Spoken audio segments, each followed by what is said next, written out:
Hey guys, this is Alshalant, and this is going to be a little bit different video than I usually do. Some of you guys may be used to me doing Ever Crisis content, but with the announcement of Final Fantasy VII Revelation Part 3 of the Remake series yesterday, I wanted to give some first impressions of the gameplay trailer, some of the interviews. Just take a look at everything that's been floating out there the past couple days. So let's jump straight into it. Like, subscribe if you haven't yet. It would do a lot. We're going to start by looking at the trailers. We'll just let them play, and then I'll kind of scrub through them, and we'll take a look and see what we see.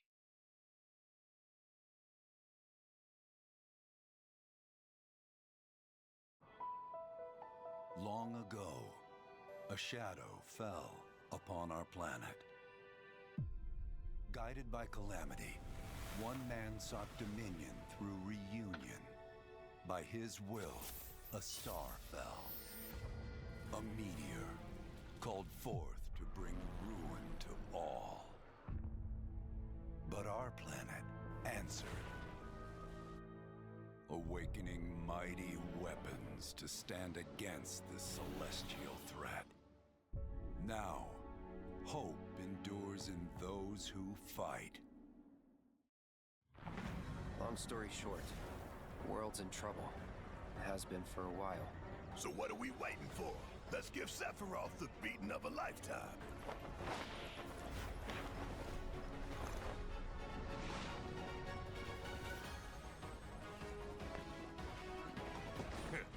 You're mine. I'll make this quick. Good night. The sky's the limit! I can do this. I'll make you proud. Just ain't your day. Oh my, is that a weapon I see?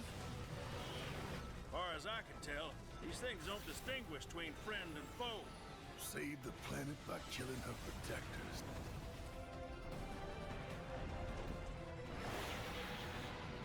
Let us put your faith to the test, Cloud.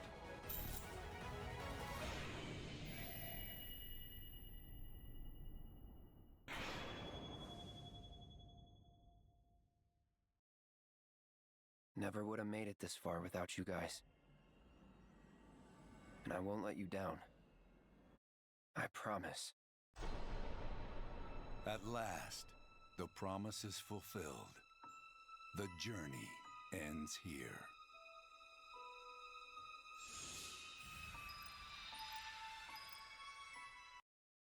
And that is just so cool. That is the first reveal trailer.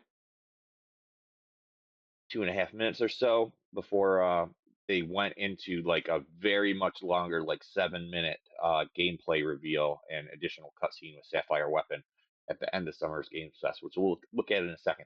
But take a look here. Fell. This is the edge of creation. Same thing that we see at the end of Final Fantasy VII Remake.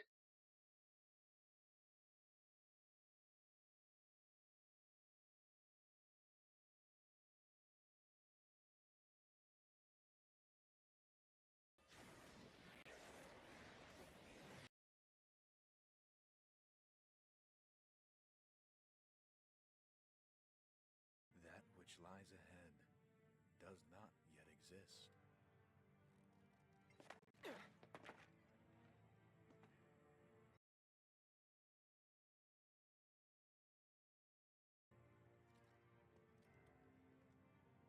Our world will become a part of it one day.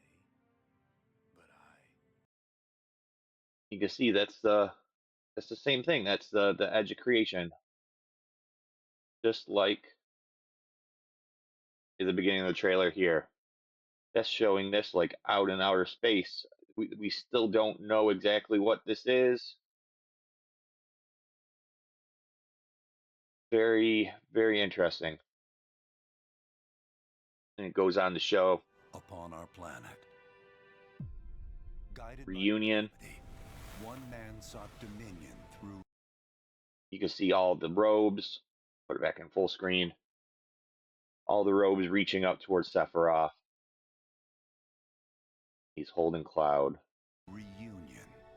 By his will, a star fell. A meteor called forth to bring ruin to all.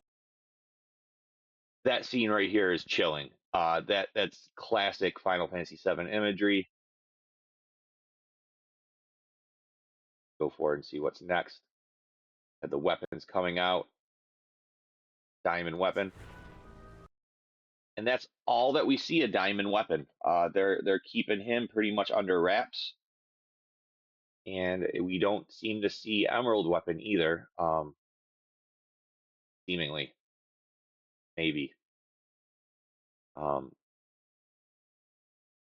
Do have a little bit of a theory about that. We'll talk about that after we see the rest of the footage, though. Then it gives us a peek at Ultima. Awakening might. Well, that's Sapphire first. He does look quite a bit different before the faceplate opens. Because, like, you know, he's got those gnarly teeth from the other scene. But, you know, that's his spike on his head. And then this opens up and shows his face and reveals the materia orb. Which I'm wondering if these weapons evolved from like the baby whale ones from Rebirth. If this was Sapphire weapon, the one that Sephiroth attacked, and it grew this armor over its skin, because remember, he cut through the one weapon pretty well. Even show that scene too.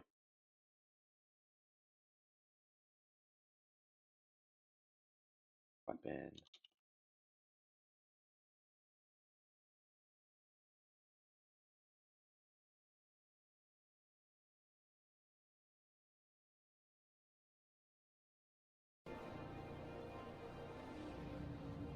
Fast forward a little bit here.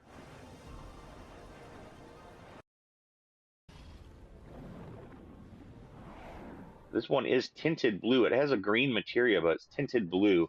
These weapons have always been so confusing to me because they aren't the ones that we know. And now that we're seeing the ones that we know, and these ones are still around, or land variations of these whale ones, it's getting so confusing to identify them. I mean, it's see, it stabs there, but it also like cuts all along it.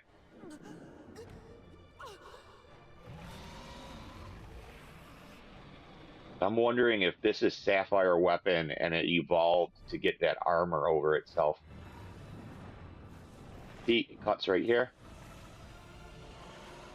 Then in the last scene of the game, you could even see this, that it's still damaged. Let's go to the ending scene of Rebirth.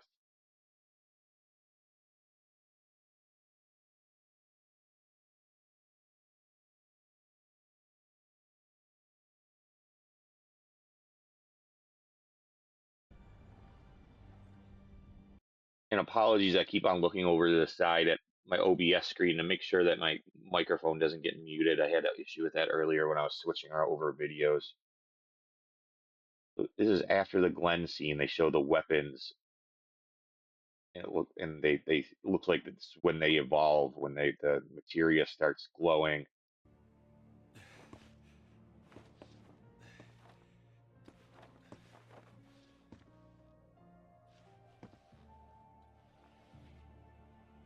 So much from the ending of Rebirth that wasn't even touched on yesterday. All the mysteries, they're leaving those open for us, I think. Look, it's like there are the Sephiroth whispers, and here are the weapons. Weapons are coming in, and look, you can see over here, it still has that big ass cut on its shoulder from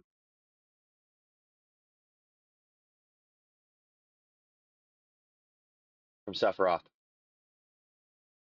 And you could tell that this one's blue shaded, this one's red shaded, and it's pretty clear. So they do still have green materia orbs. And are these evolving here? And I'm looking at their arms, and or are these are these going to be the twins that we see in Medial later? It looks like there's two of them in Medial.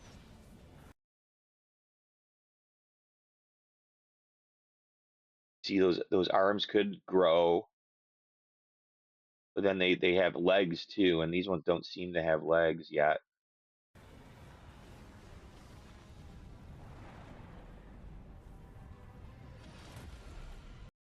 And see that the materia is glowing. Seems like something's happening. Are they gonna evolve? That's my biggest thing to notice there. Where yeah, this may be an evolved. It may have evolved and got that armor since it was damaged by Sephiroth. Mighty weapons to stand against this celestial threat. Now we got the whirlwind maze here, and this is where I noticed that Vincent wasn't in the group. Hope in So if this is all like the beginning chapter of the game, you may start with Sid gameplay. The Sid's here and he has his full arm now, but Vincent isn't with the group yet. endures in those who fight. Long story short, world's in trouble. And if you look off to the side here, you could tell that this is the Medial region. So this is them preparing for the first jump. Has been for a while. So what are we waiting? And you could tell in the scene that Cloud isn't there. So this is them preparing for the first jump in Medial to go find Cloud.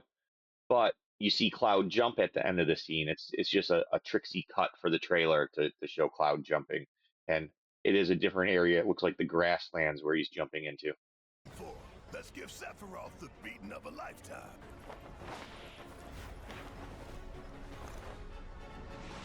See, and that's the grasslands he's jumping into. Did it show Vincent the whole time? Vincent's there.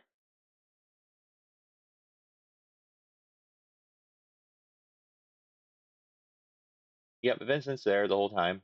Everybody.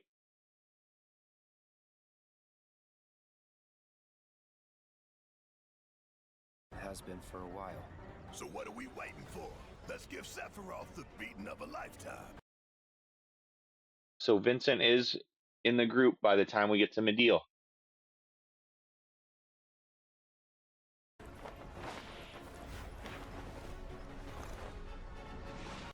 But yeah, that looks much later, and this is the grasslands for sure.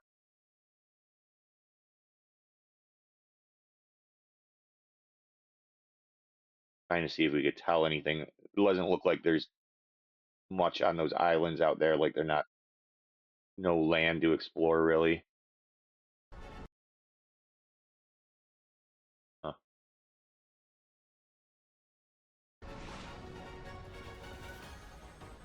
All right, let's back up to this Medial shot here, and we got this big like tree of life kind of figure in the back. I picked this up from the Warriors of Hype pod last night when they were reviewing this, and this looks like in Remake also they have in the Shinra simulator showing like the ancients thousands of years ago, and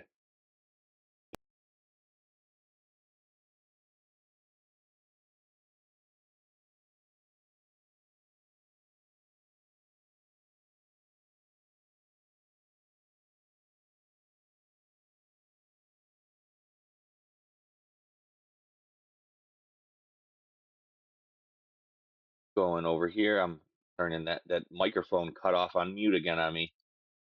So if missed what I said, I was just saying that this tree and the like mountain structure it's on, we saw it in Remake in this VR simulator, and I picked this up from the Warriors of Hype last night.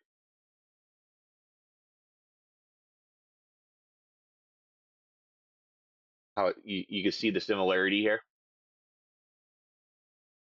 It looks like this tree over thousands of years have grown on top of that structure.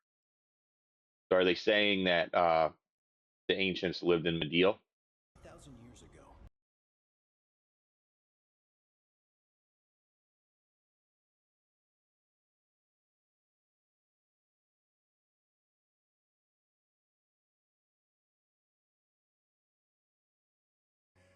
But before their fiery end, themselves are long gone. 2,000 years ago, a meteor brought an end to their civilization.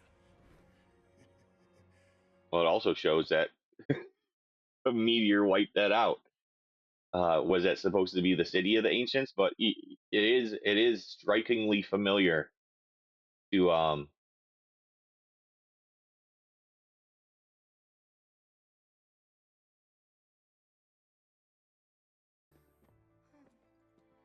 yeah. And once they had, the ancients developed the means to harness this bountiful energy. And it like sucked them into that structure. Like, is this a Mako well or something like that? That where are these naturally occurring structures, and that's where Shinra builds their Mako generators? That would make sense. Is that why the weapon is trying to protect it in Medeal? Because Shinra is there? Seems like Shinra is in Medeal, like in force, which is not like the original at all. And bend it to their will. The fruits of their labors have survived to this very day in the form of certain kinds of materia. Their scripture, too, has endured. We who are born of the planet, with her we speak, her flesh we shape. Unto her promised land shall we one day return. By her loving grace and providence, may we take our place in paradise. Alas, the ancients themselves are long gone. 2,000 years ago, a meteor brought an end to their civilization. But before their fiery end, did the ancients find their promised land? Even now, we have only to wonder. Times have changed, and the Shinra Electric Power Company is committed to changing and evolving with them. Like the ancients, we've harnessed the power of Mako.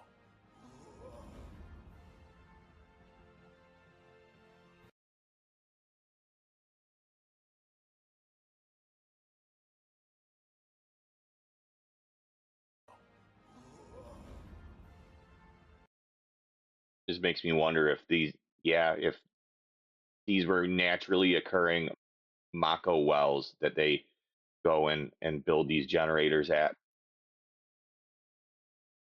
that look like this, maybe. That's interesting. Let's continue. The Wutai. Wutai, Yuffie, Kate Sith's following her. It looks like we're going to be visiting some of these regions before Cloud comes back.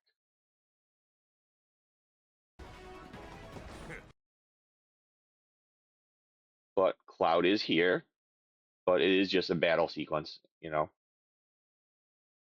And it seems like all of the enemy types here are just random enemies. Like, this is just like a random bird with a unicorn horn. I'll make this quick. The Galleon Beast Vincent stuff is so cool. He's gonna be so fun to play. The limit. Did too. I can do this. I'll make you proud. And then giving the different costumes for the different jobs, it's just gonna make it's gonna just open up the combat so much. Since we're losing our like best mage character, both for like damage and healing with Aerith, uh, letting the other characters become mage classes makes a lot more sense. I just want to. I hope we don't lose like Arcane Ward, Radiant Ward. I mean, that was kind of tied to her weapon, you know, but Arcane and ATB Ward are kind of important for us to keep. You can see that his sword is imbued with fire here. He's got a fire animation around him, and then oh, that's an Ochu. Just stay your day. He's got that fire attack. Saw that the weapon was glowing red too. Day.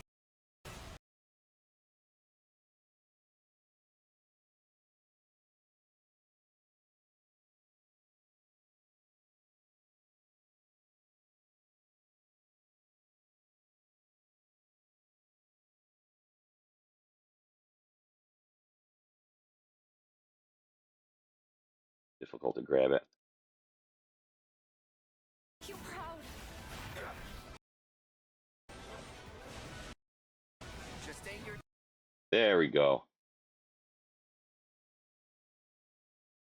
So he can imbue elements into the sword, just like we were able to in Rebirth. But I think this is more visually appealing this way.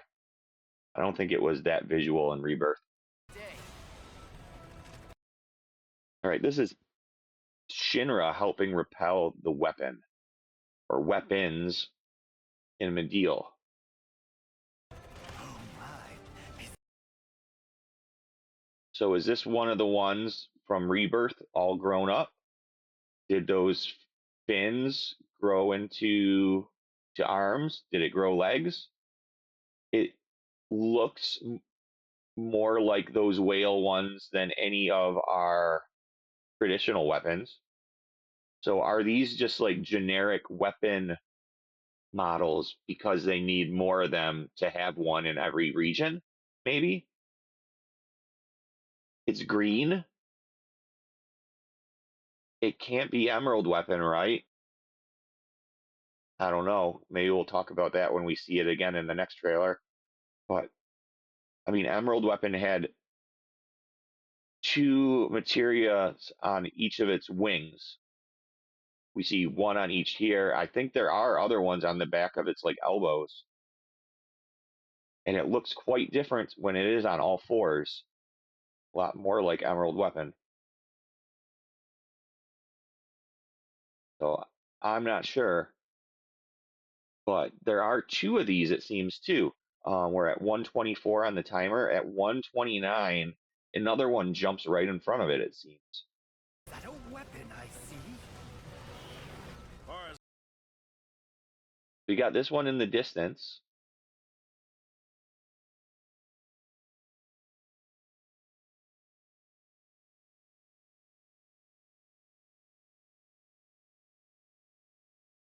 Oh, look, another one's about to jump in front of it. I can tell, these things don't distinguish between. Oh, it kind of froze up.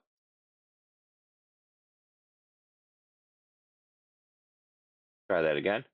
Far as I can tell, these things don't distinguish. See?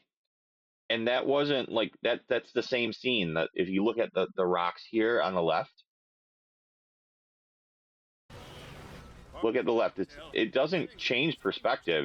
That's the same scene. It seems like there are two of them because I thought it may have been like camera trickery at first, but it is the same scene. There are two of them there, and it seems like these weapons are the ones that destroy Medial instead of Ultima Weapon, which again makes me think that they're gonna be having weapons for each region. So as we'll see here in a second, Ruby weapon is in Corel Desert, of course. This one is in Medial, or these two. Then where will Ultima weapon be? And are they attracted to these locations because of the Mako generators or because of like that life tree Mako pool thing that is here in Medeal? Corel has the gold saucers pumping so much Mako out of the ground. That makes sense why the Ruby weapon would be there along with the Corel reactors offline, but it's there because of the gold saucer, I'd bet. Then where would we find Ultima weapon if it's not going to be here at Medeal? We finally destroy Cosmo, so we're Cosmo Canyon, giving access to the ancient forest in original, but it could be close by like Nibelheim, if that's where the battle begins with Ultima weapon. That might be fitting. Then you got Sapphire weapon by Junon. Emerald weapon, underwater reactor. Diamond weapon is on a crash course with Midgar. So that all seems to line up with weapons at each region where there are known Mako reactors. That just leaves Gungaga. But Gungaga's Mako reactor is defunct too, isn't it? Kind of like Corel's.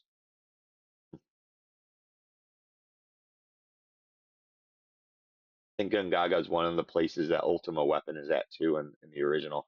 You fight him over different cities.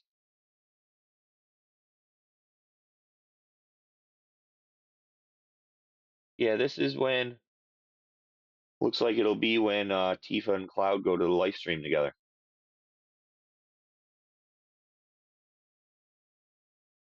Caused by this weapon attack. That an Ultima weapon.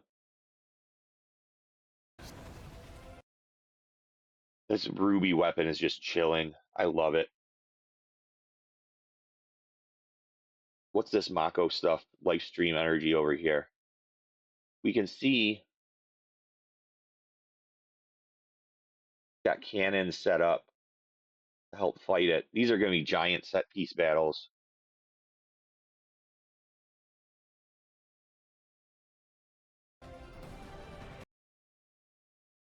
There's Ultima weapon. It's got a giant purple materia in it. That's the purple materia. Does it show the one in rubies? I don't think so. Blue for sapphire, green for emerald.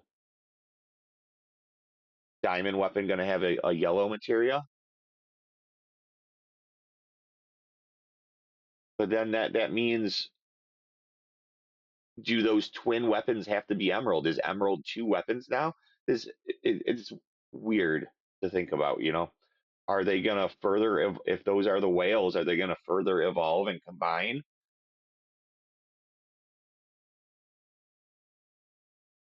Because you can see that there are specific materia orb colors for each of them. Especially now that I see that Ultima's is purple.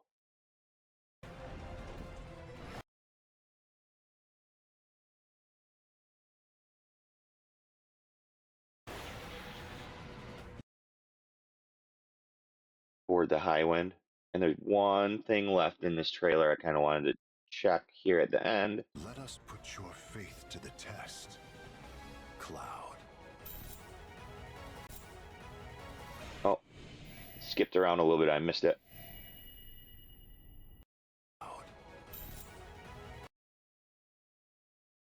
That's Sephiroth with holy materia.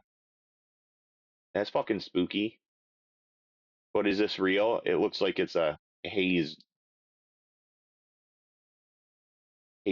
distorted memory glitch thing.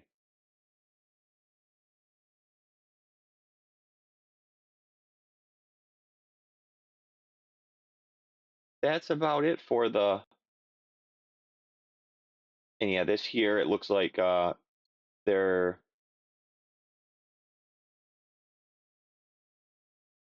at the City of the Too Ancients, far without you guys.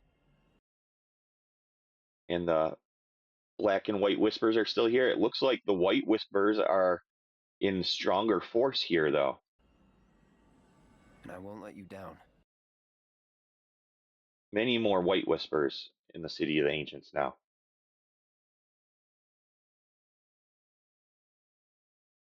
But that covers the first trailer. Seems like I got through that without the mute going off on the mic more than that one time, and I caught it right away. So I'm going to take a small break, and then we're going to take a look at the extended look trailer. They added these together. We'll take a look from there. All right, I'm back. Let's take a look at this one now. This is the gameplay trailer with the ending bit with the sapphire weapon that they showed at Summer's Game Fest tacked onto the end of it. Then we'll go scrub through it again and see if what new stuff there is to learn about the game from this. And I don't think I'll be switching over to other videos as much during this one. I think it'll be pretty more straightforward. So here, let's look through it once, and then I'll comment on it afterwards. I promise. As we reunite with our heroes, the meteor looms in the skies above, a constant reminder of your mission and the grave threats you'll confront as you embark upon your journey and face the epic conclusion of the Remake series. Aboard the Highwind, your very own airship and the pride of the Shinra fleet, you'll take to the skies and witness our most expansive open world yet. From the outskirts of Midgard to the sun-drenched Medial Archipelago, to the warrior nation of Wutai. Simply pick a direction and set sail. But how can you be expected to protect the whole world at once? You'll need to cover ground fast. I am not jumping. No way, no how. Don't worry. These parachutes are top of the line. Pull the cord and pop. You'll be floating through the air like a feather. At any moment in the open world, simply pilot the Highwind to your destination and take a leap of faith. With the wind rushing past, you'll descend seamlessly from the sky above to the ground below. Where will the winds guide you first? That freedom is in your hands. But no matter your destination, to defeat your enemy, you'll need a fighting chance. And that starts with your trusted allies.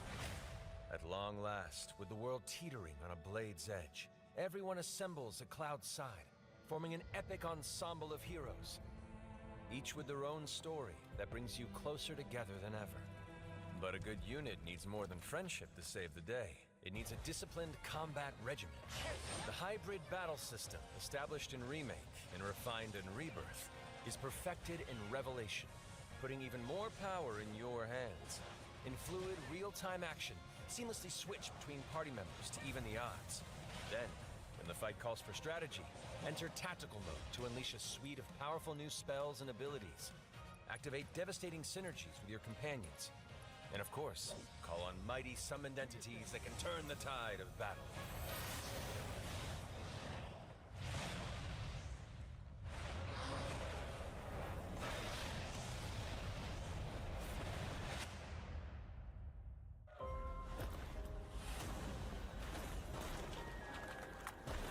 I won't return to my coffin until we've put Sephiroth in peace.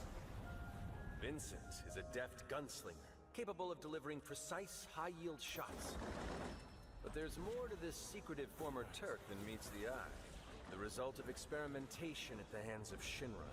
Vincent can transform into the Galleon beast at the press of a button, gaining tremendous power while transformed.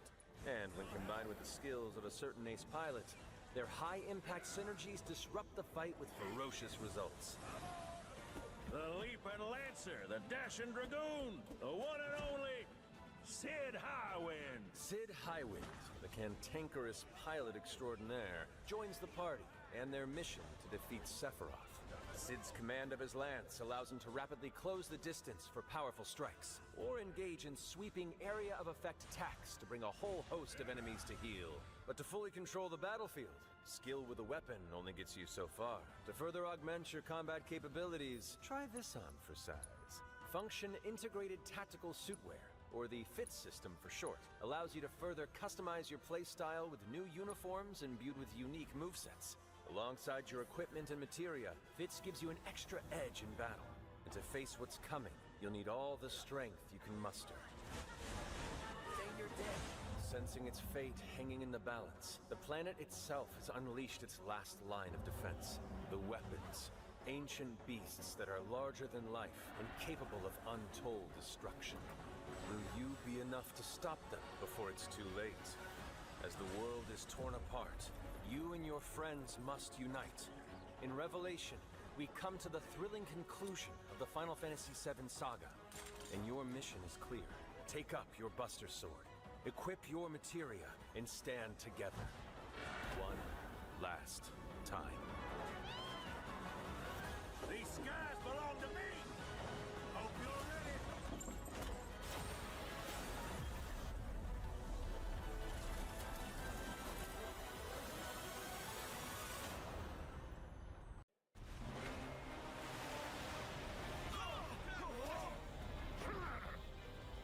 Get the cannon back online, now!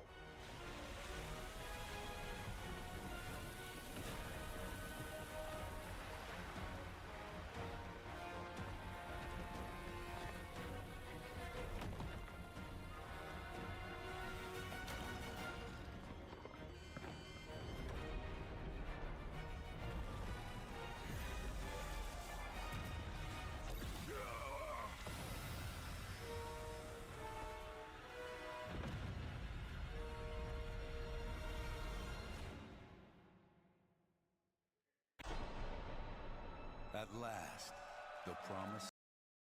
All right. Um, that the video quality on this one wasn't quite as good. It was a little stuttery, and was it even at? Says it's at 1440, but it didn't look that great. There is a couple things to notice about this Sapphire weapon scene, and I think I'm on to something with this being one of the aquatic ones being evolved.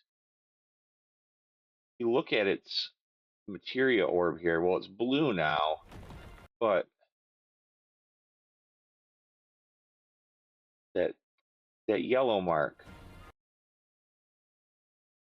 is that where Sephiroth punctured it when Tifa was inside?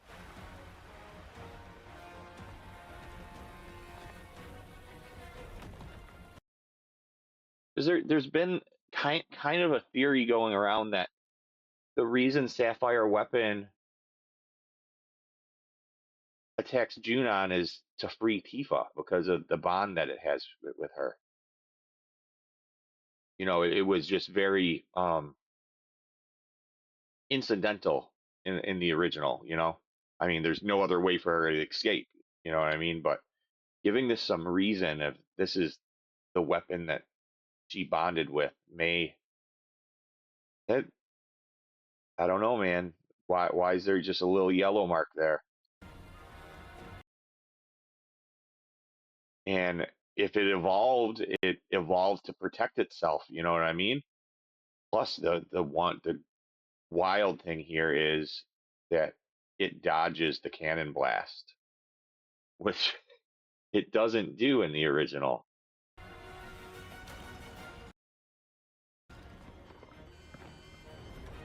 Try to grab it. And you can't really tell about if it was damaged on the other side or anything from the sword, like on its wing or anything, but yeah, growing that armor to protect itself. That's maybe something to consider, you know? Maybe. Just trying to throw some wild speculation out here when I can.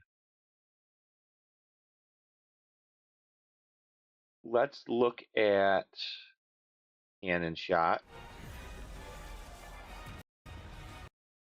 And you can see it goes right over its shoulder. It moves out of the way.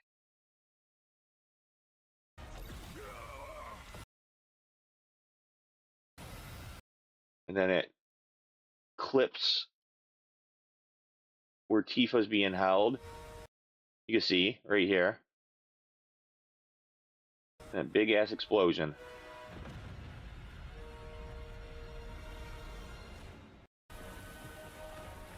Now watch carefully the cannon shot that it dodges.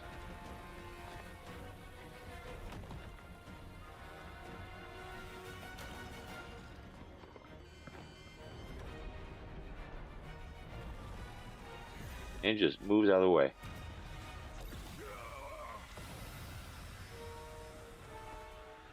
All right, let's let's go back to the beginning of this segment from there. I just wanted to cover that first. This starts with Tifa waking up in the Junod hospital, and we get that classic shot of Meteor out the window.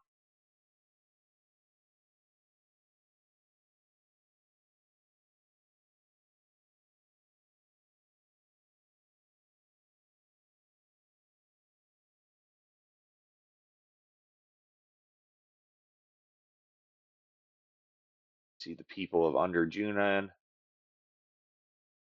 Where is our bad boy Rufus, president? What is this shot of Sephiroth? You'll confront as you embark upon your journey. Hojo's still doing experiments. I wonder if we're going to see Roche again. That's one thing we haven't seen at all in the reveal footage is the remake, like specific characters like Roche or Beck's Badasses or Kyrie or Leslie. We don't see any of them. I'm sure we will have them. No Chadley.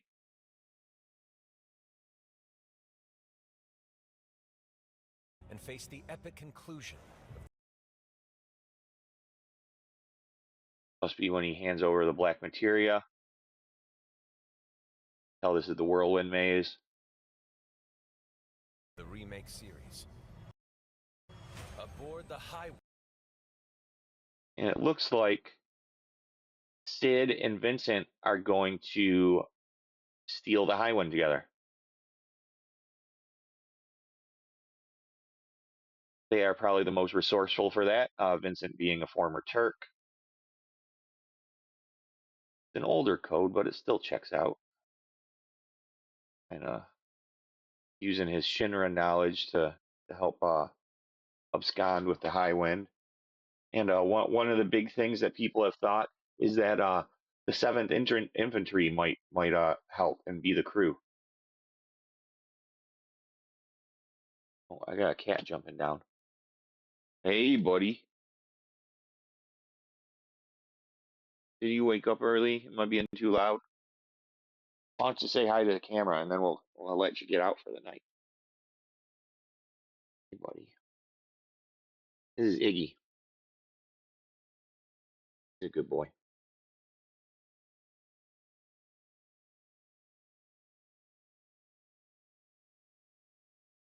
All right, but let's let you out.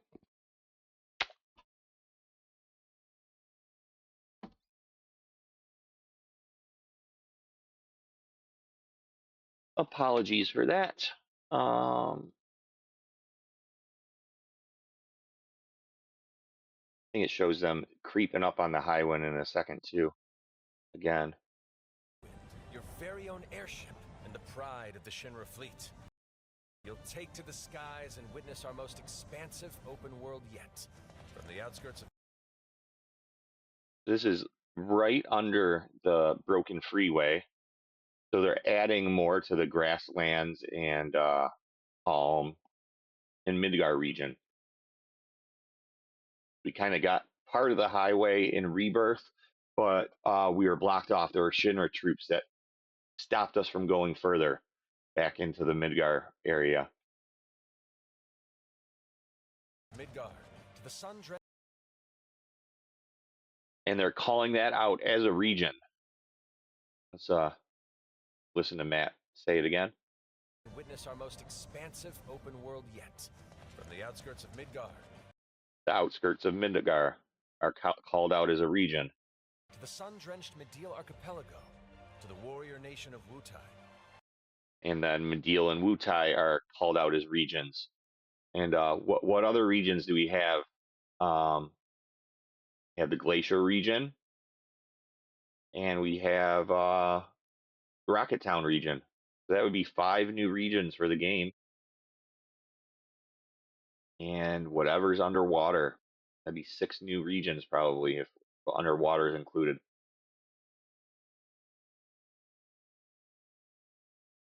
Gonna be a big game. Plus, if because of, and they've said this in the interviews, because of the new Highwind jumping out, because of Chocobo growth abilities, you'll be able to use all the different Chocobo abilities eventually on each region instead of just one per region, one ability type per region. So there's going to be new areas in the old areas. And since the weapons have appeared and since Meteor, the regions are going to be quite different. They said they won't be exactly the same as in Rebirth. Simply pick a direction.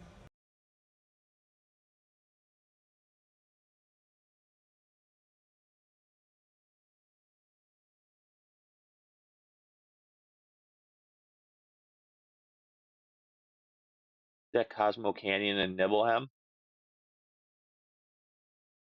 looks a little small to be, but it looks like Nibble kind of mountains at the Cosmo Canyon Observatory. Set sail.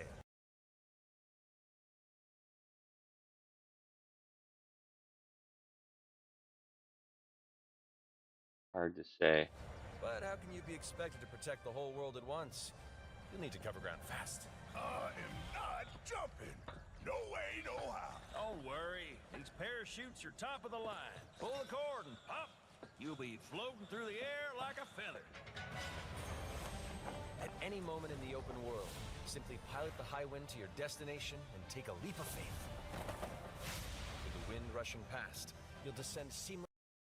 Unless that was all just the new Mediel region. This is Mediel here. From the sky above to the ground below. Where will the winds? Yeah, Mediel has a large Shinra force.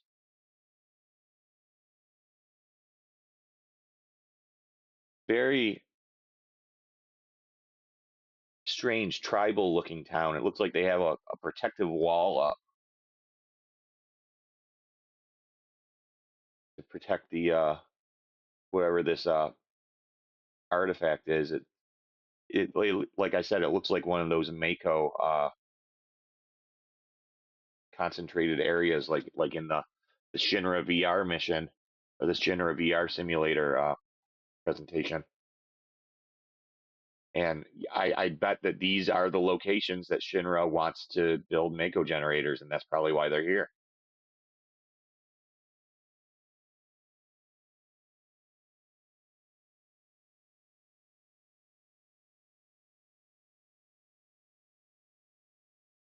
Which would be good to explore that. I mean, haven't really thought about the locations that they pick for Mako generators. I know Corel went bad, ended in tragedy, but why did they want to build one in Corel? Did they have a natural Mako pool there?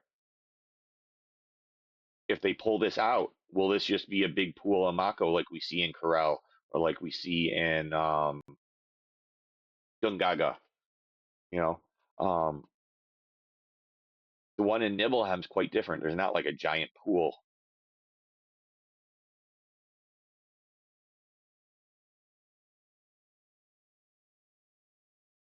This up in the mountains, Guide you first. That freedom is in your hands. This is the Happy Turtle. I am sure that this will be out of control and probably where we run into the Turks, like in the original game, and probably start the quest with this is where we're gonna end up having the final showdown with Corneo. Leslie will probably be involved. Wonder if Leslie finds his girl finally in Wu Tai.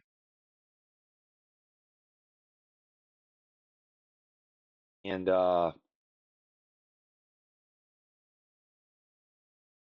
yeah, with the Turks involved, I mean, we see a shot of Reno later, and they did say that Reno's getting a new voice actor too, him and Sephiroth, which is a shame, but you know, recasting happens. I mean, sometimes we're lucky enough to go through a whole series with consistency across actors or voice actors, but recasting happens and always happened. Back in James Bond gets recast all the time, so it's nothing to lose your shit about.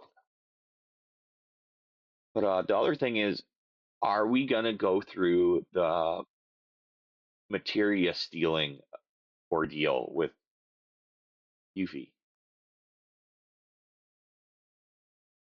I mean, she's pretty solid in the team now. I mean, it would kind of go against the character that they've developed for her, but young, greedy teenager, back in her hometown trying to take advantage. Hands. But no matter your destination, to defeat This looks like we're back on the Midgar Highway, and yeah, it looks like we're back to just yellow chocobos. Pico, they've said in the interviews, is the chocobo that we're going to be teaching multiple abilities to throughout the game. It'll kind of be like a Metroidvania style for exploration. As you get further in the game and learn more abilities, you can explore the world even more.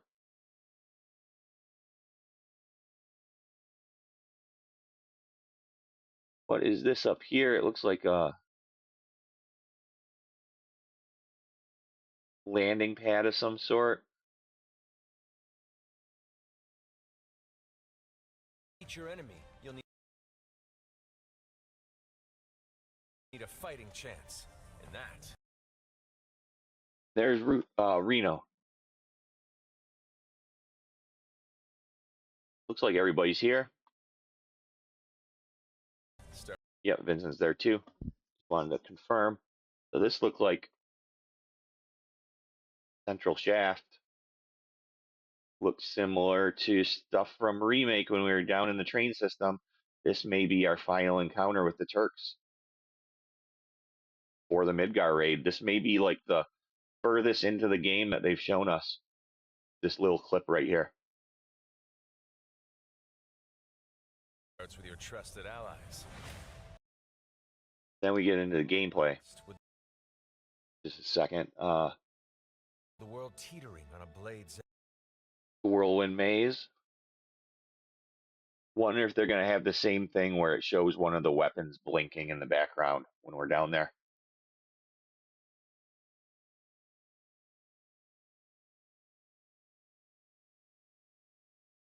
Huh. edge. Everyone assembles at cloud side. Yeah, no Vincent yet here. So it looks like this may be the intro chapter of the game. They want to get us into the Highwind quickly, so it may be that they speed run us through the Whirlwind Maze in losing Cloud and then get straight into Highwind and world exploration.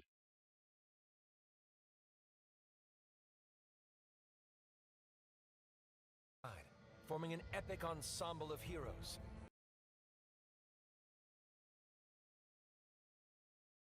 Looks like it may be on the Highwind.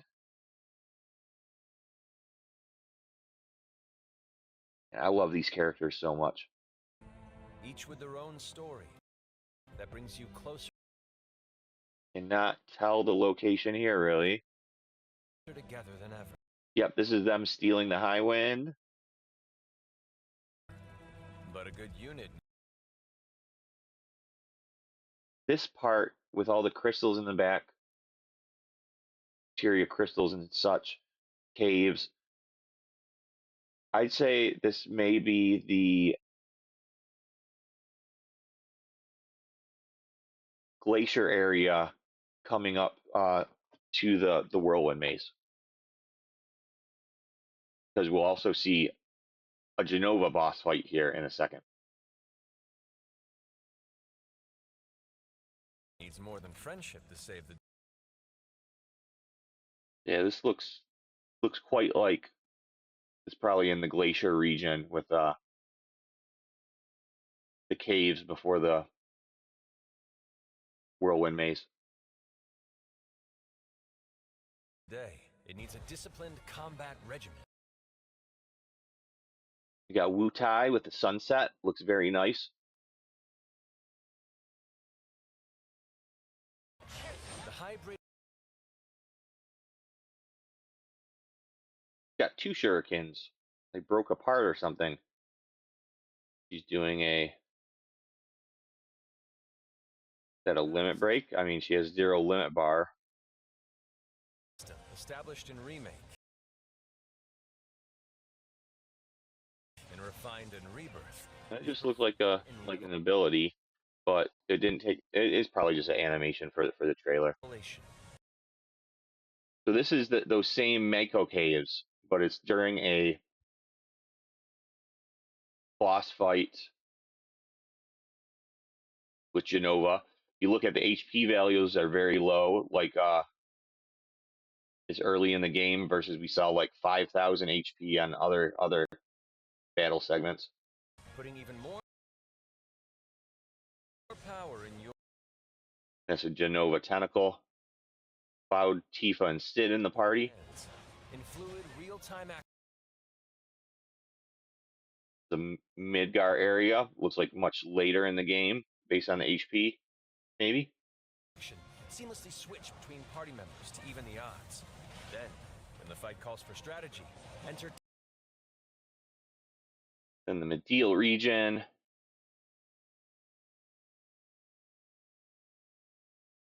Looks like they're just mostly showing just the Midgar outskirts, Medial and Wutai, and a little bit of maybe the Glacier area. Tactical mode to unleash a suite of powerful new spells and abilities. Activate devastating synergies with your... One thing to call out is you can see under Cloud can use ATB to activate any of the summons instead of just the one equipped to him. And you got different symbols, probably for healing or support. Ifri is an attacking, and Titan is like a defensive type of summon. What I'm guessing. And of course, call on mighty summoned entities that can turn the tide of battle.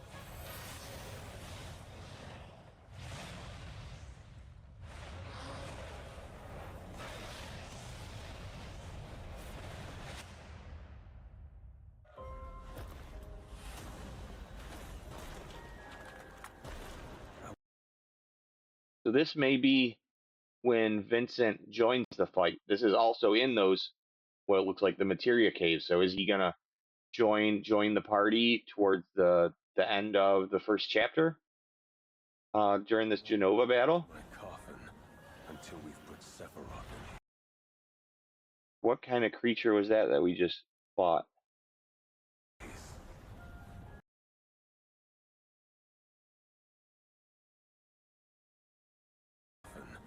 Until we've put Sephiroth in peace.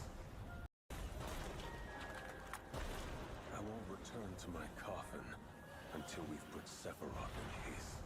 Thinking of other enemies that are in the Materia caves up in the glacier area is Stilva, which is like a Materia keeper like, and the boss up there is Schizo, the two-headed dragon. And if this could be either of those.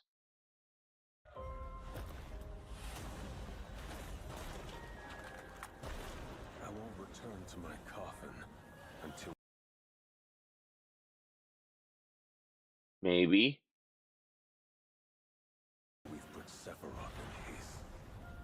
Vincent is a deft gunslinger, capable of delivering precise, high-yield shots.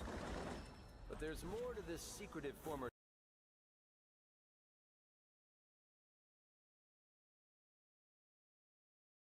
Vincent, Cloud, and Sid.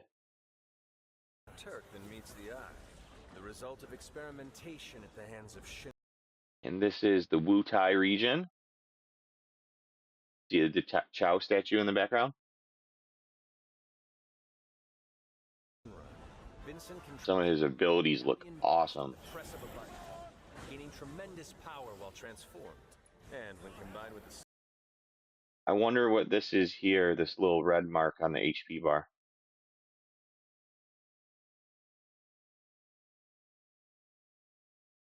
And he has a 1 here while he's transformed. I remember that was like a charger for Aerith's like most powerful ability in the game. I forget what it's called in Rebirth. The one that does like big, big, big fucking damage once it charges up.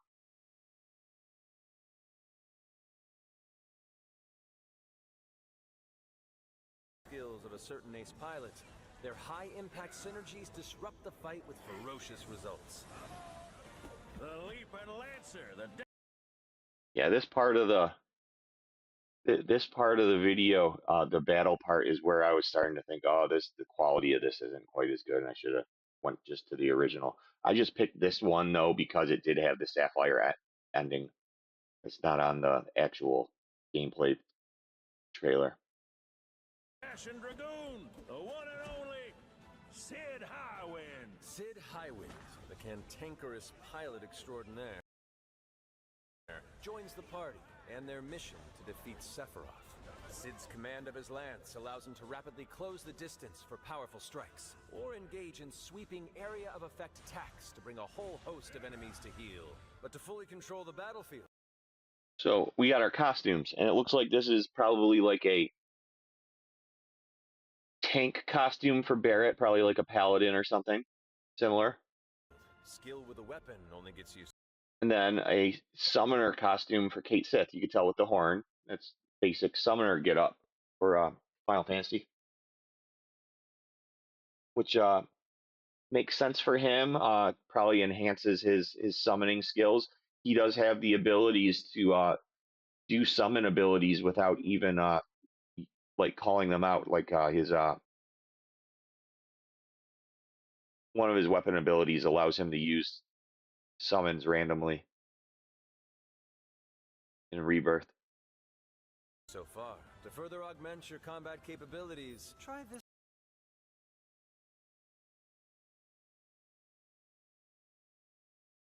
So you can see up here that they do have all 3 of the materia summons up here. That shows who's equipped to each the whole party. Shows the 3 in the party, and everybody else is hanging out in the background in the screen.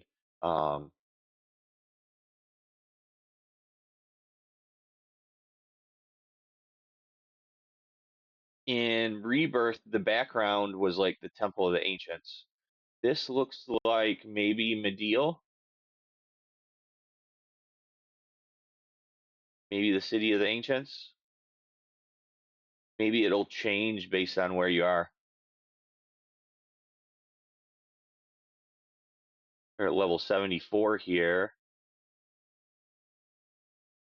Wonder what they'll start us out at. If they'll start us out at 50, I think they started us out at 20 or 25 in Rebirth. But we're expecting to go all the way to 99 this time. Level 74, 52 hours into the game.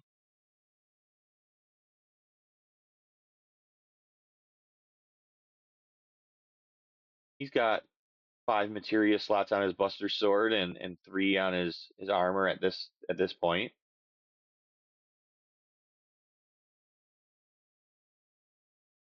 I'm just trying to see what else we can tell from here. MP still looks like it's low values. I mean, it was hard to get very much over 100. Sun for size. Function So this is the integrated. job screen, and it shows the costume equipped. So this is warrior costume. Freelancer is their normal costume. Tactical suitwear, or the. And you can see down here, once he has it equipped, It looks like you'll be able to change the appearance, like change outfit down here with the thumb pad. It looks like even though he's equipped to warrior, you can change him back to his regular outfit, it looks like.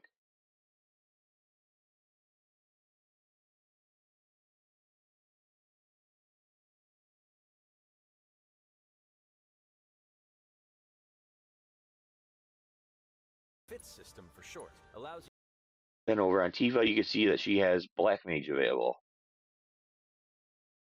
you to further customize your playstyle which is the one that we saw in the first trailer. with new uniforms imbued with unique moves.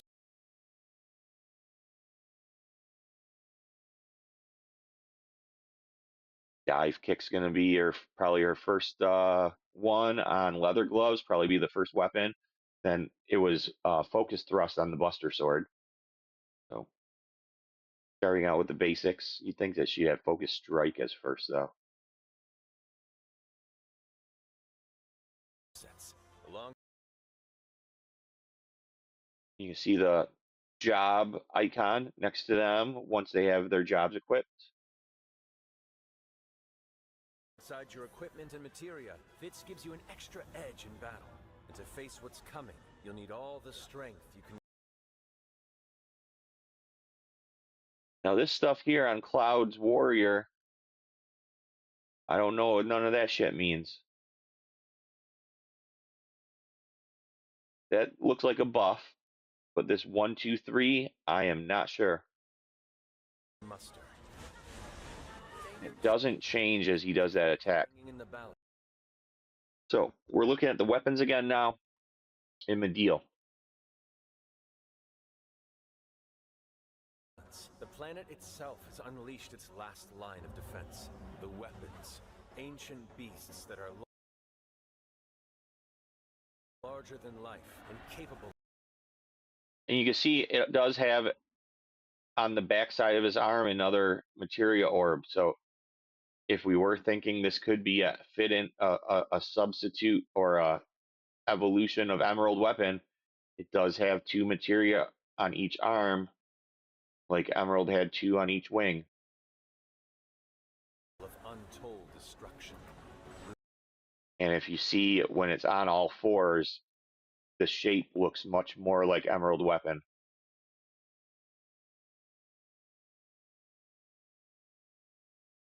Looks like you got a barricade health bar. You're probably trying to protect the town. Got Yuffie on the turrets.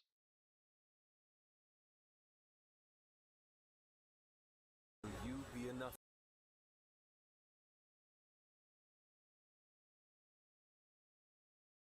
See a little bit better of a view here that looks a lot more like what you'd expect Emerald Weapon to look like based on the shape.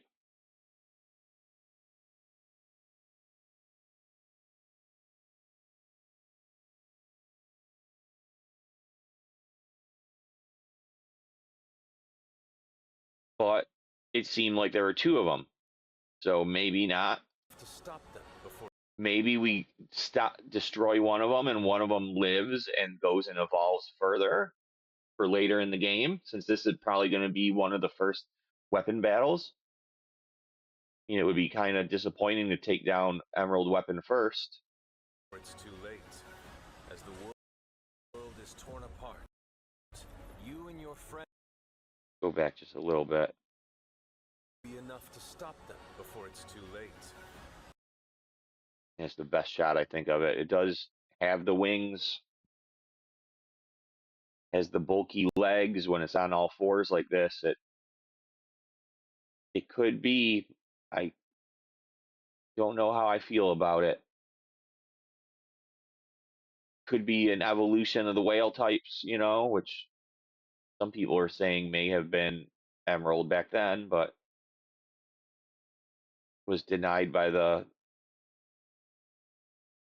developers when it was asked about, saying that those were different and not the weapons that we're expecting.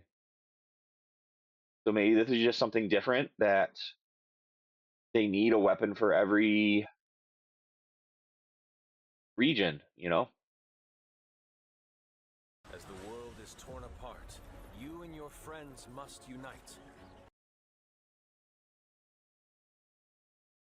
This is showing mobility stuff in Wutai. In Revelation, we come to the thrilling conclusion of the Final Fantasy VII saga. Escaping. Shows her escaping the prison. It's clear. Take up your Buster Sword.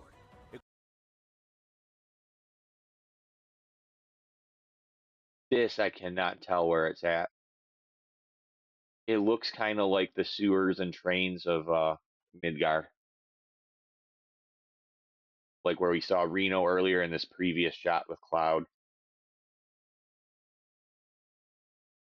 Yeah, it's my best guess here. Pick up your Buster Sword. Equip your materia and This is interesting. This is probably the latest shot that they show us. I think this is the end of the game. You can see in the background, those are parachutes. So they have parachuted back into the northern crater. This isn't the first visit. This is probably before entering the last dungeon.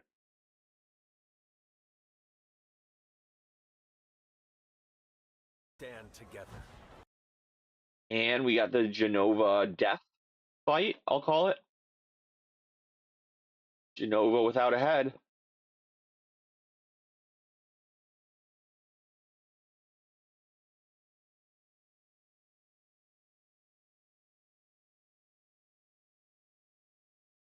Cloud, Sid, and Tifa in the fight. So you got Sid as soon as the game starts, since this will probably be the first boss in the Whirlwind Maze or the caves before it. One of the first bosses. I mean, we'll probably see Schizo and Stilva too, but maybe like a chapter boss, you know, instead of some bosses have multiple chapters, or some chapters have multiple bosses. What I meant to say. One last time. It shows everybody, and Vincent isn't here yet. So Vincent isn't in the party at the very first chapter of the game, it looks like. This is showing using the water boost ability with a yellow chocobo.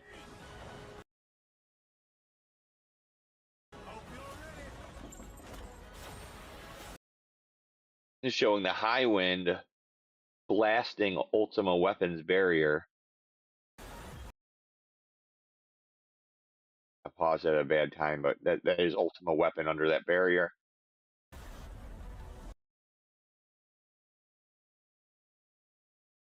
Probably Cloud in the Whirlwind Maze when he's about to give over the black materia.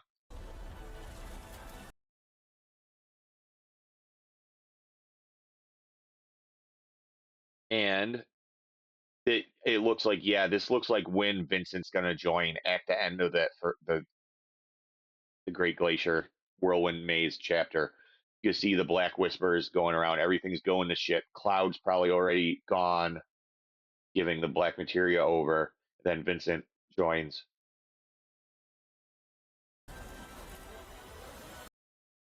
Then we get to the Sapphire weapon part. So that's it for the gameplay trailer.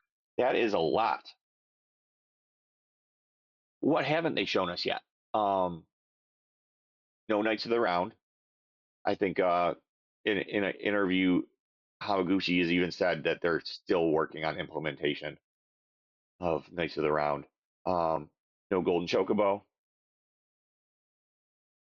Haven't seen the other new summons. What we got: Bahamut Zero and Hades and Typhoon left to go.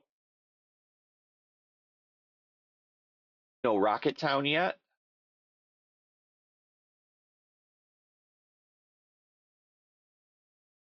Not a whole lot of the Glacier area. Mostly it looks like just like the Whirlwind Maze dungeon with the Materia Caves,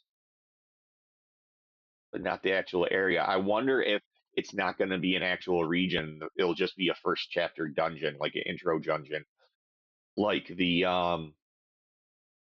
reactor mission was, like the other reactor mission was in Rebirth. Interesting.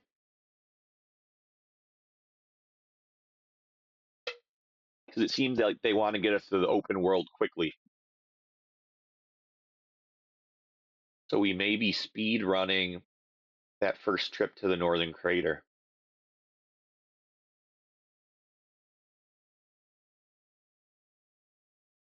What else haven't we seen? Haven't seen underwater yet. Just saw Diamond Weapons Claw.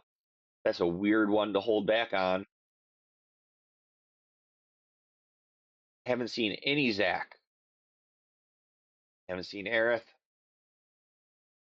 I think in one of the interviews he did, Hamaguchi has said Zack has a bigger part in this game. That's something to look forward to.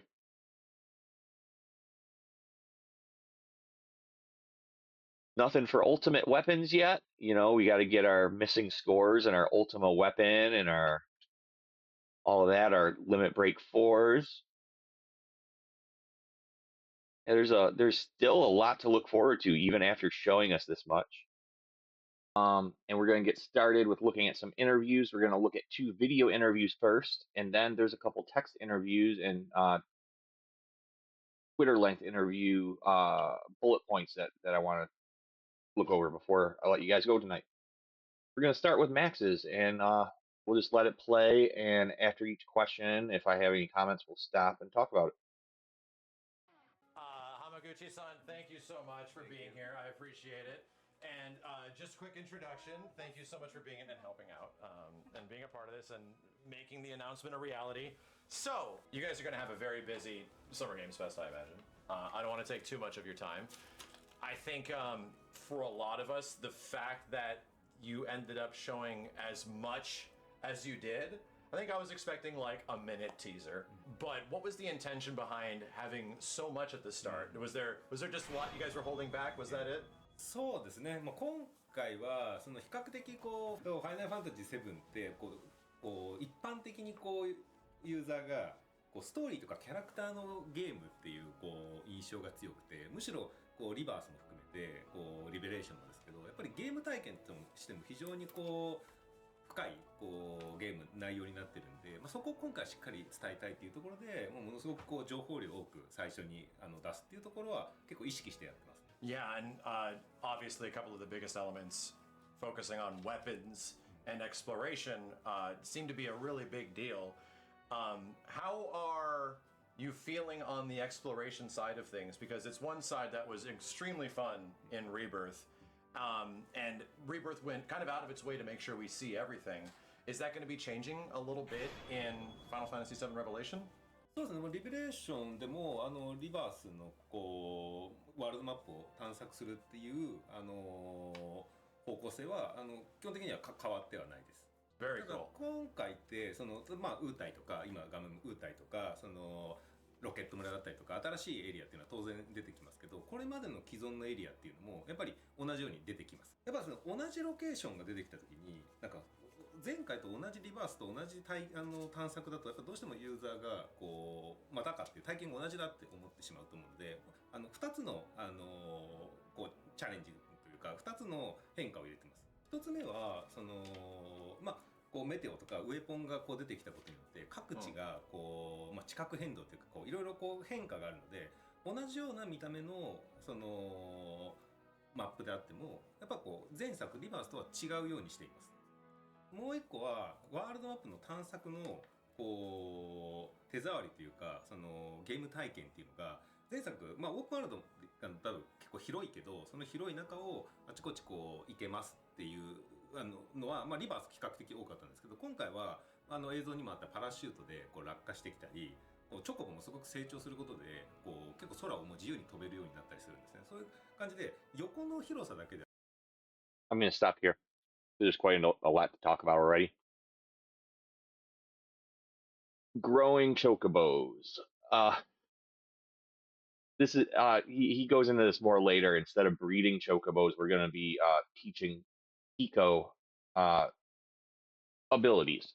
So we'll have our one chocobo Pico that has multiple abilities.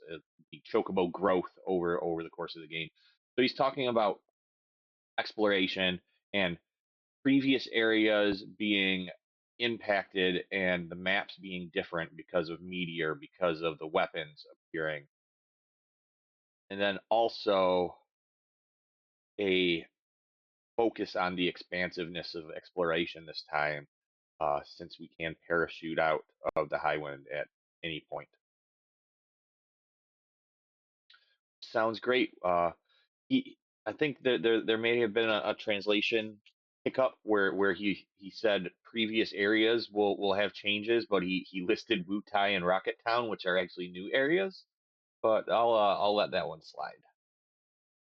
じゃなくて、こう高さも取り入れた探索っていうのが今作は実現できているので、またこう And yeah, he's talking about vertical exploration, places that we couldn't reach before because before we had the high wind, before we have the chocobos with multiple skills that they could use in each area. こうリバースよりもリベレーションもう一歩なんかこうスケールの広いこうオープンワールドのゲーム体験ができるようになったかなっていう手応えがあります。Seems like this is going to be pretty big, and you guys are already kind of masters at scaling down the size of the game with the Switch 2 version. The size of the game went down significantly from the PlayStation 5. This probably going to be pretty large. Do you guys have any general idea how massive it might be? Because I sort of have a bet running right now that it might be like a 3-disc game or something like that, similar to the old one. ディスクのってことね。そうですね。まあ、原作のね、セブンがで3枚でこう構成されてたので、まあ、我々も今こうどこまでのサイズでこう収まるかっていうのをこう開発チーム内でもギリギリの調整をしているので、まあどういう形で皆さんにお届けできるか、そこは楽しみにしてもらいたいです。And we did. So, in regards to the size of the game, it seems like they didn't announce on 2 discs yet because they don't know. So it may be a 3-disc game. That'd be wild to have 2 install discs. Did see a lot of focus on weapons, as folks are seeing in the trailer right now as well.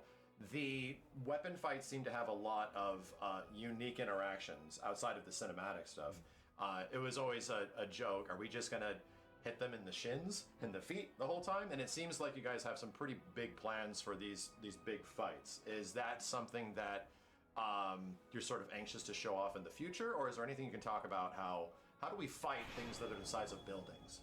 そうですね、まあ、まだ今はちょっとそんなにこう全てをお伝えしない方がいいかなとは思うんで、こう詳細はこうまだ伏せておきますけど、ただ一個そのウェポン戦をこう我々が開発最初にこういうふうにしたいっていうのをこう開発チームに提示したのがあって、まあ、開発チームに提示したのがあります。例えばウェポン戦をなんかこうオリジナルなこうミニゲームじゃないけどオリジナルな新しい戦い方っていうのでウェポン戦を実現しようと思えば、まあ確かにそれに閉じてこうゲームをデザインできるんで実現はできると思うんですけど、やっぱりこう RPG でもあるし、自分でこう育ててきたキャラクターとか育ててきたこう能力っていうのをやっぱりウェポン戦で発揮をさせたかったので、やっぱり同じコンバットシステムの上でウェポン戦を成立させる。でもそこに例えばその新しいギミックだったりガジェットみたいなちょっと特殊な要素を入れることで手触りを変えるとか戦略性を変えるんだけど、でもゲームとしてはやっぱりベースのコンバットシステムのベースの上に成り立つっていうのを目指しました今回は。Talking about battles. So, for the weapon battles, it seems like there will be unique mechanics, like we saw in the gameplay trailer. Yuffie on the cannon, it looked like they were all putting this cannon towards this one device that was probably going to stun the weapon or something like that. So yeah, it looks like it'll have unique gameplay mechanics. We'll have to stun them, stop them, and then once they're rolled over, go and smash and use our regular battle mechanics that we like to see. It sounds like that they wanted to make it mini game, like he said, like maybe like White Ultima Weapon from the High Wind is like High Wind is like a gunship or something, but wanting to use the the normal combat system. They're trying to incorporate that as well as additional mechanics to like subdue them. It seems that sounds pretty interesting. I'm looking forward to seeing more of that additional footage in the future. And probably one of the personal biggest reveals in here that just rendered me asunder when I saw it. I couldn't believe what I was looking at. You guys seemingly have a job system for the first time in Final Fantasy VII. There's been like a spiritual job system. Tifa's a monk, Cloud's like a general fighter. But now there seems to be like costumes and classes with almost unique abilities. Can you elaborate on that, just based on what we saw? そうですね。今回は、まあ、ジョブ、我々ウェアって呼んでるんですけど、英語だとフィッツかなって呼ばれてるんですけど、各それぞれのキャラクターに、4つずつのこうウェアを用意してます。結構今回のこうフィッツはもう結構目的は明確で、こうまあ、原作もそうなんですけど、まあ、リメイクリバースもそうなんですけど、キャラクターって主人公たちのキャラクターって自分の個性がある意味こうクラウドであれば戦士だし、固まって固定されていたのをこのフィッツを使うことでよりクラウドは戦士寄りなんだけど、それにちょっとこう黒魔導士的な魔法が得意な要素を入れることで、こう自分なりのこうクラウドのカスタマイズができるみたいなところを今回実現したくて入れてます。Really appreciate the fact that there is. So they're talking about the costume system and 4 different jobs per character, and that some of them may be like what you would expect a character to get, like warrior for Cloud, probably a tank class for Barrett, like it showed with his costume, or a summoner class for Kate Sith, like it shows. Those make sense. But it also sounds like you'd be able to have Cloud as a black mage, have him break free of that mold a little bit for customization. Sounds interesting. With 4 different jobs for each character, I wonder how many different jobs total there be. Like, will Black Mage be accessible by everybody? How many of them will cross over to other characters? How many of them will be unique to a character? Those are the kind of questions I have right now. Visual costumes, like new costumes on the characters. Those like, what are we looking at here? So that's really exciting. Talking about the combat of the game, it had a recap in the 5-minute introduction that combat is featuring a lot of similar things that we saw from the previous game. One of the most impressive things to me personally was that Endo-san just opened up the combat so much from part 1 to part 2. It became a very grounded game to almost an aerial game in many ways. Is it about preserving the foundation that existed in Rebirth as much as possible? Or really breaking new grounds with what combat characters can do with combat? ここは私も遠藤も結構もうビジョンはこう一緒で、なんか 1から2もそうなんですけど、まあ、2から3でもなんかこう新しく全くバトルシステムをこう差し替えてしまうっていうのは多分ファンにとってもこう求められないことだろうなっていうところがあるので、基本的には、同じベースのバトルシステムをいかに新しいこう攻略性を入れるかっていうところをまず見ています。当然まあ今回シドやヴィンセントって新しいキャラクターが入ってくるっていう攻略性も増えますけど、やっぱり一番は今回はこうウェアフィッツをベースにバトルの攻略性を広げています。でこうウェアはただ単純にこうキャラクターの能力がこうカスタマイズされるだけではなくて、ちゃんとそれ用のスキルツリー含めてこう新しいこうコマンド性だったりアクション性だったりっていうそのこう選択がどんどん広がっていくようにこう構成されているので、そこがやっぱ今回新たな最終作としての魅力に多分ユーザーに伝わるんだろうなっていうふうに手応えがあります。Skill tree stuff change. Cool. So they do want to preserve the Rebirth gameplay. You can see the same kind of stuff, synergies, your spells, your abilities, summons, and they're just building upon it with the job system and with the new playable characters. So that is good news because Rebirth's combat is fucking goated. I love it. All the characters feel so good to play. I'm so excited to play as Sid and as a Vincent, learn how to master their combat also. So seeing that they're not changing anything up majorly and just adding on top of what already exists, that's good news in my opinion. Changed a little bit from part 1 to part 2, from Remake to Rebirth. Are we expecting a skill tree that maybe is a bit closer to what was in Rebirth, like with the folio system, for example?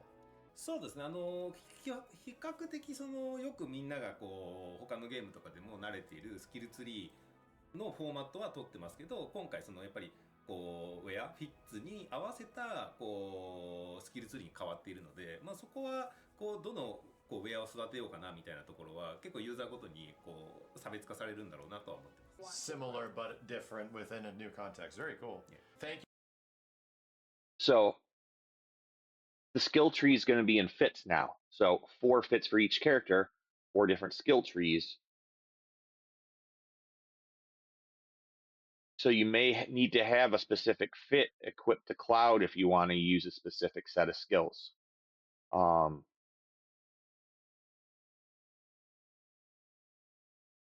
This brings into question what's needed for the boss battle and what will work the best. So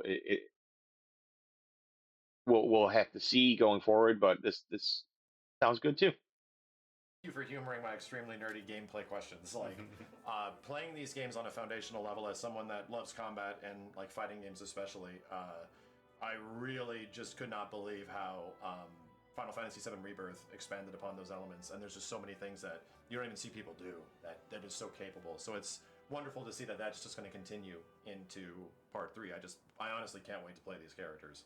これ今日のステージでもお伝えもしましたけど、本当にこれ最終作だと思ってやっぱ我々挑んでいるので、もう全部出し切るつもりでやっています。We can tell. We can tell.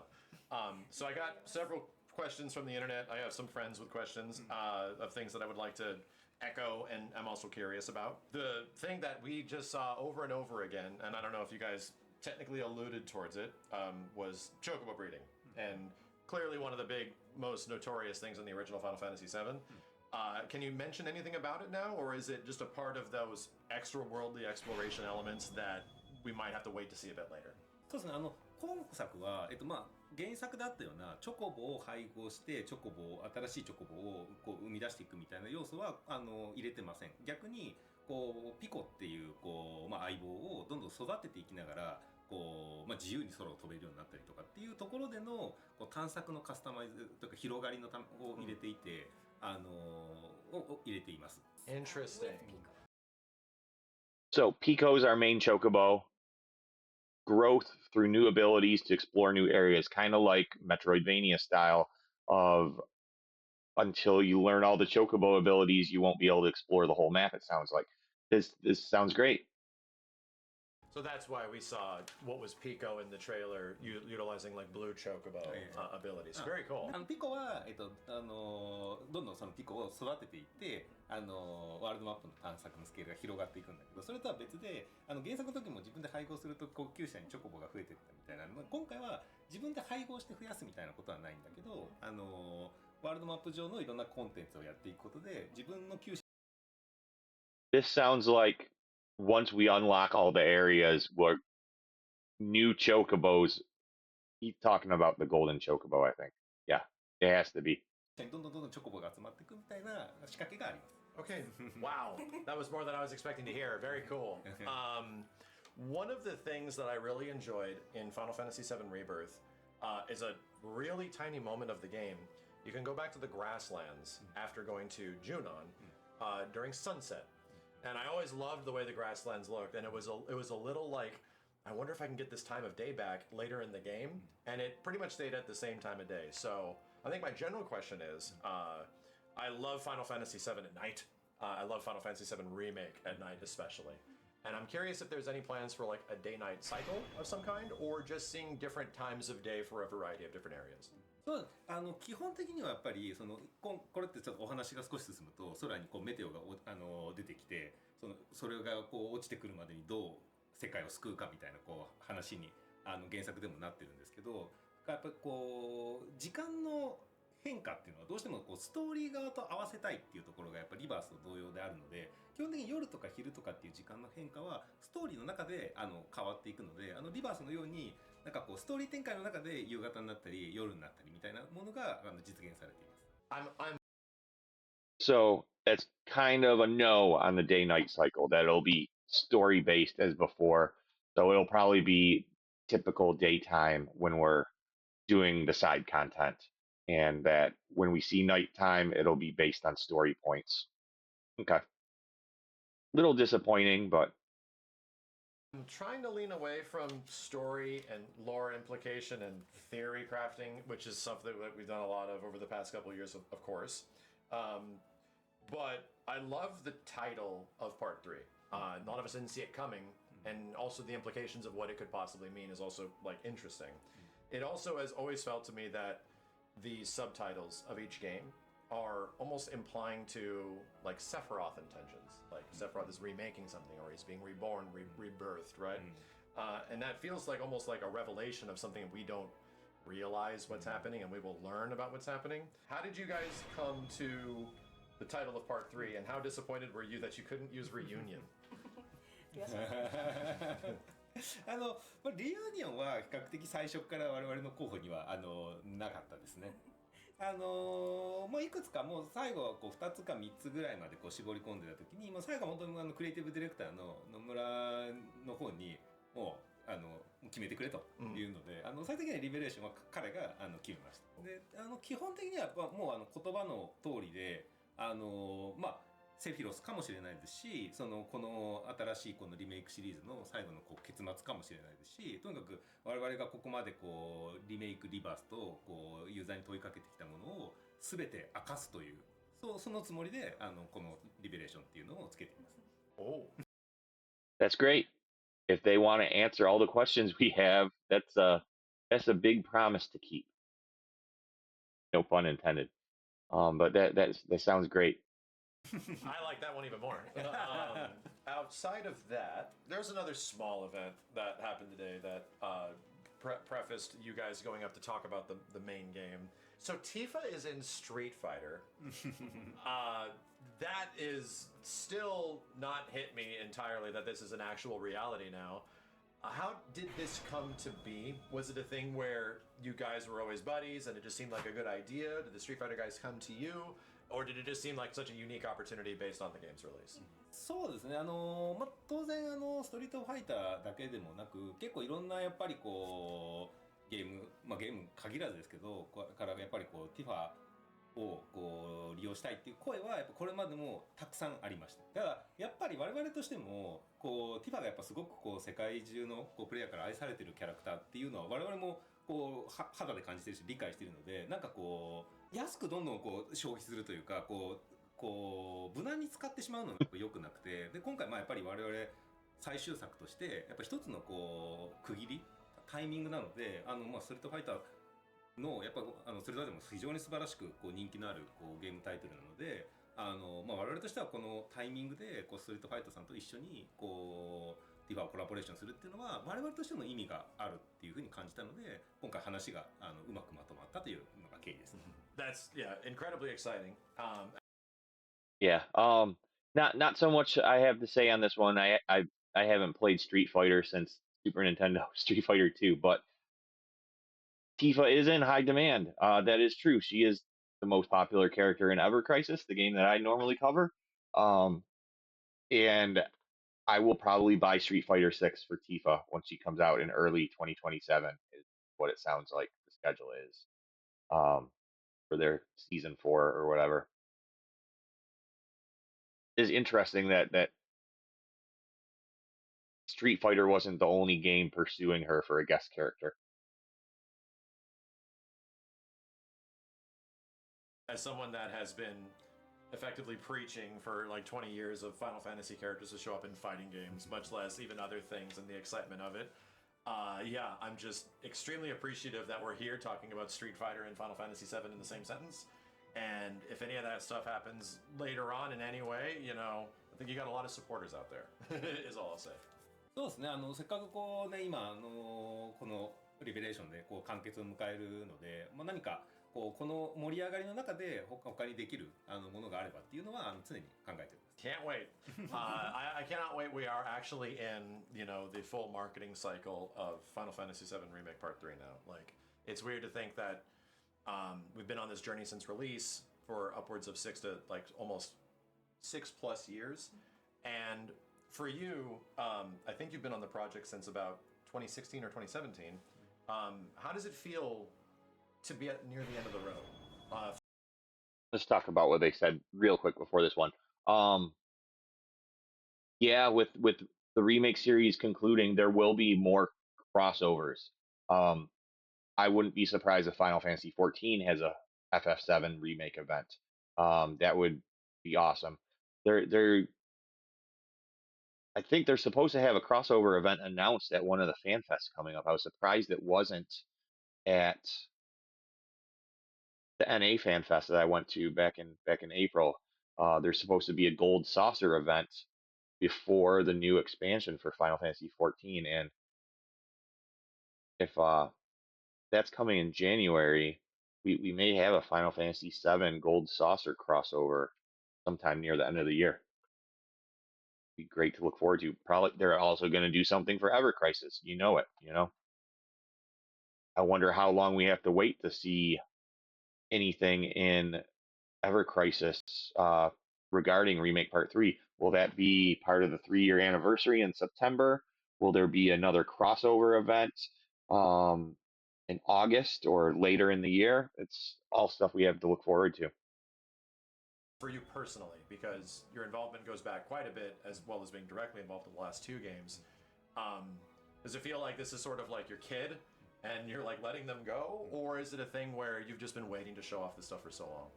どうなんでしょうね。ようやく終わりが見えてきて、安心してる気持ちもあります。Yeah. で、あとはやっぱりもうこう一つのゲーム、当然こう3作に分かれてますけど、一つのこうゲームの中にもう10年以上こう一ゲームクリエイターとしてそこに対して開発するっていう機会もやっぱなかなか実際ないと思うんですよね。同じような経験をこうできるっていうのも。で、そういう意味でそこに自分のクリエイターのこうパッションというかこう情熱を注いできたっていうことに対してこの今こう3作目が今日映像発表しましたけど、私の中ではもうほぼ完結含めて全部もう見えてる状態ですけどそこに注いできてよかったなって思えるぐらい自分の中では非常に納得のできるこうゲームに仕上がる手応えがあるのでやってよかったなっていう思いもあり終わってしまう寂しさもまたあるみたいなそんな感じですかね。One of the last things That's interesting. Now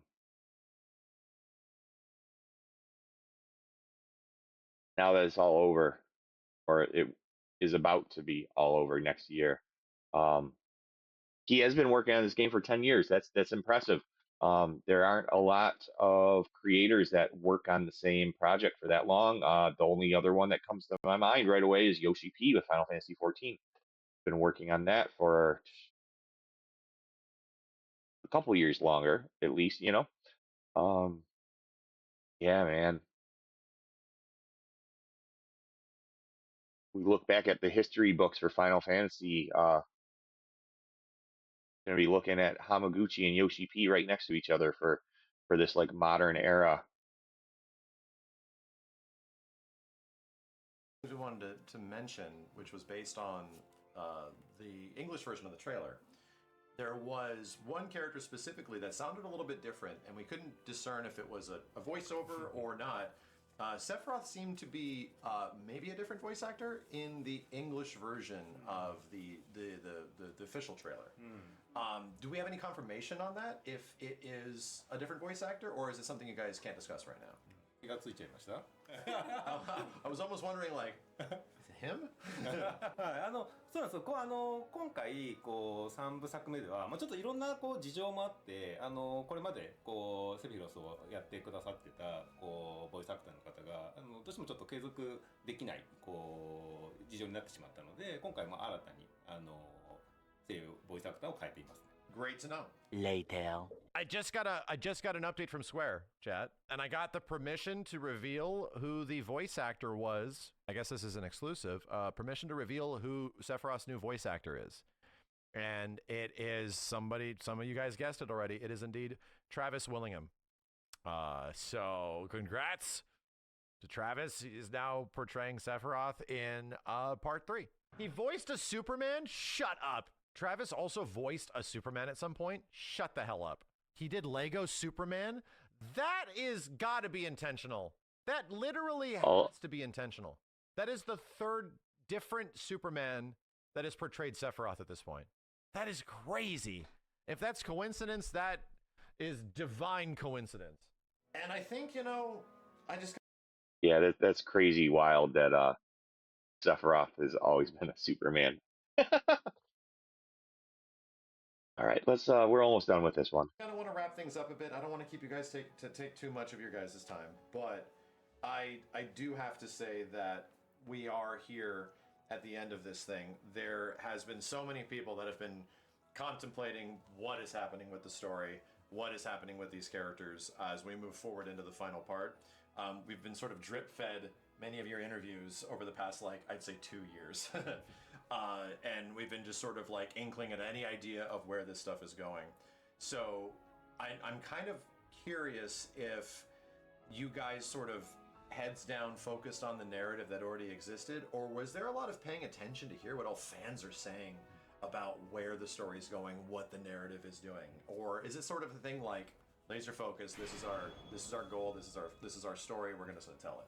基本的には、早い段階で、このリベレーションの結末っていうのは、決まっていましたね。はい。まあやっぱりユーザーは原作通りにこう着地するのか、今回このリメイクシリーズっていうところで何かこう変化を入れてくるのかっていうのはやっぱすごく期待されてると思うんで、まあ我々こうまさにリベレーションではないですけど、どういう答えをこう皆さんにお届けするかっていうのは。本当に楽しんでいただきたいし、私はその今回の我々の答えに非常に自信を持っている。The title's definitely very interesting. He seems very confident about the ending of the game, and I'm glad. It's good to see that confidence on his face while he delivers that answer. So yeah, all I have to say, from me personally. And I've only gotten a chance to talk with you guys so much as time has gone on for these past 3 games. But the fact that we are where we are, I'm deeply appreciated that Final Fantasy VII as a series got this much attention and has received so much love, care, and attention from you as a director and the development team and the development staff. I am so much anticipating when the game eventually drops that I'm debating not watching any more trailers, but I'm unable to do that. So for me personally, the fact that we're here leaves me even more deeply appreciative than I was before with the first 2 games. So thank you guys. いや、こちらこそいつもファイナルファンタジー7リメイクシリーズをこうずっとマックスが応援してくれてるので、私も非常に嬉しく思っています。Sweet. Hamaguchi-san, Arigato, thank you. Thank you guys so much. Thank you so much for translating as well. Chat, just look forward. The game's coming out in spring of 2027. We're on the final road right now, so thank you guys so much for being here. I am going to go ahead and wrap this up, so thank you, dudes. I'll join you guys on stream, but I'm going to let these guys go. So have a good Summer Game Fest. I hope all the interviews and everything goes great. Yeah. Is there... By the way, when would be potentially the first time we might be able to actually play? そうですね。もう今日多分ものすごくこう情報を出したので、もう今後出す情報あるのか、もしかしたら心配される方いるかもしれないですけど、ここを皮切りにどんどん情報を出していきますし、そんなにそう遠くない段階できっとプレイアップできるんじゃないかなと思いますので、楽しみにしてください。I was not expecting that answer. All right, no more questions. All right. Thank you guys. Thank you. That was great. Thanks to Max for doing that interview and to Hamaguchi for giving all those answers. That he gave a lot of info for the first day of the reveal, and that more is coming soon. That sounds great. Have one more video interview to watch, which this is going to be my first time watching this. I watched Max's live last night when it happened. That was my first time seeing the edited version. With the text at the bottom for the answers. It was much longer with the translation. I liked how they edited it with just the Japanese answers with the English text translation. That was nice. It was almost twice as long with the translation because his translator had to translate what Max said to Hamaguchi and then what Hamaguchi says back to Max. So it was like twice as long. That made it quite bite-sized little 20-minute interview. That was nice edit job. So we're back with the GameSpot interview now. I'm just gonna let it play, and in between questions, I'll try to pause and give some comments.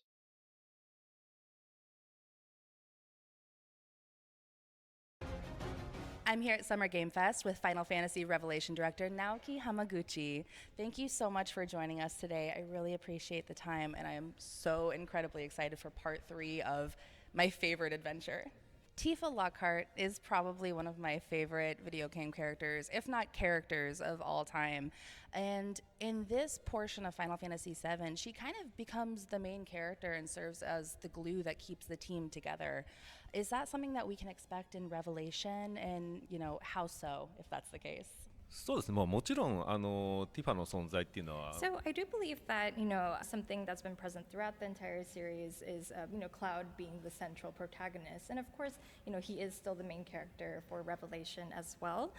But I do believe that players can expect within Revelation, the third title, that, Tifa and other characters will also be highlighted. And they'll all be sort of going towards this conclusion together. And so that's one, detail that is not to be missed. My next Yeah, we know because of story elements that Cloud will be missing for part of the story towards the beginning. This one of the biggest questions I have actually is, it seems like the first chapter will be our intro dungeon to the game. The first visit to Northern Crater, the Great Glacier, and what's it called? Whirlwind Maze. So after that, we get quickly into the Junin escape set piece, and then we're into the open world. It seems like trying to get us there as quickly as possible, and we won't have Cloud. That is a big deal. Not have the main character for a portion of the game. That's one challenge they were always going to face with splitting this into a trilogy, is that the third part will have a big portion of it without the main character. Um, I'm interested to see how they tackle that with Tifa as the party leader for a portion, and it looks like Sid's going to take over like he did in the original game also, and it looks like it'll be a Yuffie POV when we get to Wutai. So I'm kind of thinking right now that it'll go from intro chapter for the Northern Crater, we lose Cloud, then we escape from Junon, we go to Mideel, deal with the weapon attack there with Tifa is the party leader. Then her and Cloud, she stays behind. That unfolds a little bit differently, it seems, than in the original game, because it looks like these other weapons instead of Ultima create the explosion or whatever in Mideel that sends them to the life stream. And how long until we pick back up with them in the life stream? Will that be between chapters as we explore the rest of the world with the rest of the party? These are things that I'm wondering about how the game will unfold.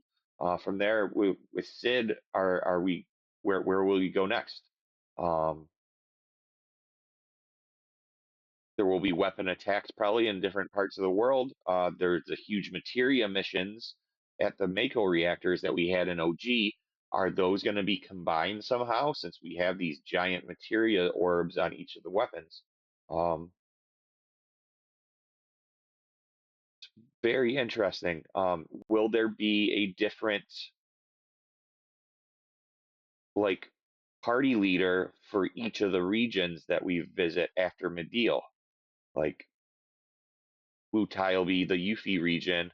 Rocket Town could be the Sid region, etc. Next question is about the name. I know for a while it was mentioned that there were 2 to 3 other names that were maybe in the running to be the third part's final name. What were the other potential names, and why do you think Nomura-san decided to go with Revelation? そうですね。多分まあこれから各 So, we figured that once we let on that we had 2 or 3 other options, we knew that everyone wanted to ask what those were. But since we had just recently announced the Revelation title, we do want to kind of keep focused on that. And for now, maybe keep the 2 or 3 others kind of close to us. But in terms of the subtitle, for Remake and Rebirth as well, that was something that our creative director, Nomura-san, also chose. And so for Revelation, the third title, we definitely wanted him to choose it as well. In terms of Revelation, meaning we are going to be sort of revealing and everything up to this point that the players themselves may have many questions about. It's very much aligned with my vision as well for the story, and so I think it's very fitting. My next question. Cool. I think the biggest takeaway here is that we're gonna have to wait until the Ultimania to find out what the other subtitled choices may have been. It'll be somebody's gonna have to buy the book and let us know. Question is, we finally have Sid and Vincent as party members who we can control. We've seen some of their combat. They both look fantastic. What were some of the keywords when designing their combat that you wanted them to kind of evoke? そうですね。まずヴィンセント。So, of course, Vincent in the original game, he's able to transform in more specific scenes or circumstances. But we wanted to make sure to allow the players a more, degree of freedom in which they're able to transform him at different times at their own will. So he's able to transform into this beast mode, like whenever the player wants, as well as use these far range attacks. So players are able to, choose that depending on how they want to play with this character. And so in that way, one may feel that his combat style is a little similar to like Yuffie, but also very unique and different on his own. In terms of Sid, it's a little similar to Red 13 or Nanaki in that Nanaki is a little more of a specialist in like the ground level attacks, but then Sid is sort of a complement to that, is more like aerial, in the air-based attacks that he's going to really excel at. And as we, add these new characters, and there's a lot more playable characters now, it becomes, sort of a challenge for us to determine which attacks or like, what types of combat each character is going to be specialized in. But I think we did a really great job of making each feel very unique and fun to play. That's great. Vincent as a long range gunner is awesome. Beast mode is sweet. I'm looking forward to his limit breaks now. Are his limit breaks going to be one and done transformations of what else is there? Death Gigas, right? Or Hellmasker. Chaos. Will we have a level 4 limit break for Chaos? He has 4. It'll probably be a 4th limit break this time. The first one is Galleon Beast. We can do Galleon Beast at will. So what will the other limit break be? That's interesting. With Sid, aerial combat, that's awesome. Also looks like fast-paced moves, like the Chun-Li super kick, with his spear. So fast attacks that do less damage each, but so it's just a different sort of style than the big swings from Cloud Sword. Looking forward to it. Also, looking forward to Sid's limit breaks. Is that dragon move that we see one of his limit breaks? I bet it probably is. On the subject of combat, we now have almost kind of a job system in the game. And it's funny because I love a job system. It's why Final Fantasy V and Final Fantasy Tactics are some of my favorites. And so I wanted to ask, what inspired the choice to add that, especially this late into the trilogy? And were there any other Final Fantasy games you looked at for inspiration, or any certain direction that you wanted to go with that?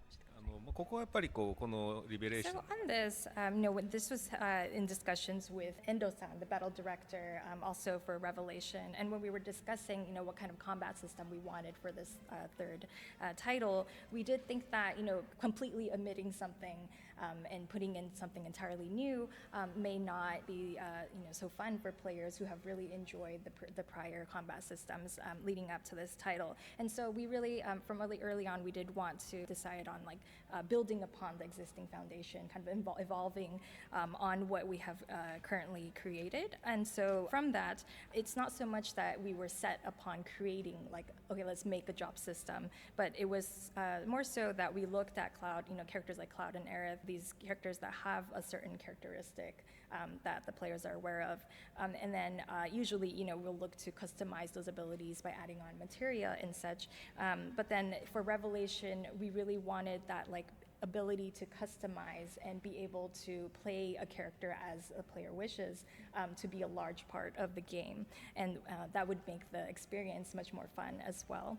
In that way, the job system is included for players to be able to take a character like Cloud, for example, who we may think of as a warrior type, but he might be able to be a black mage on top of that, and then with his action abilities, unleashes a whole dearth of possibilities. That's similar to the answer that he gave on Max's interview is customization for the job system, where the warrior type of Cloud can also equip a black mage job, so that we have more options for flexibility for play styles. Makes sense. So to follow up with that, will all characters be able to use any of the jobs in the game? And could you also tell me a bit more about, I know we've seen Black Mage, but are there other jobs that you can talk about at this point? はい、So there's going to be 4 different fits, that's what we call them, that each character is going to be able to equip. And then we've introduced Black Mage and Warrior so far, and there is going to be more that we hope people will be excited for. So they do not want us to know what other jobs or if they will be the same jobs for everybody, which means they will probably have a couple that can be on different characters. Some of them will be unique, probably. Some of them you can mix and match on different characters. That makes sense. But they're not prepared to talk more about that yet, and that makes sense. Also, it's just day one of reveals. Revelation is said to be the most expansive version of Gaia that we've seen so far.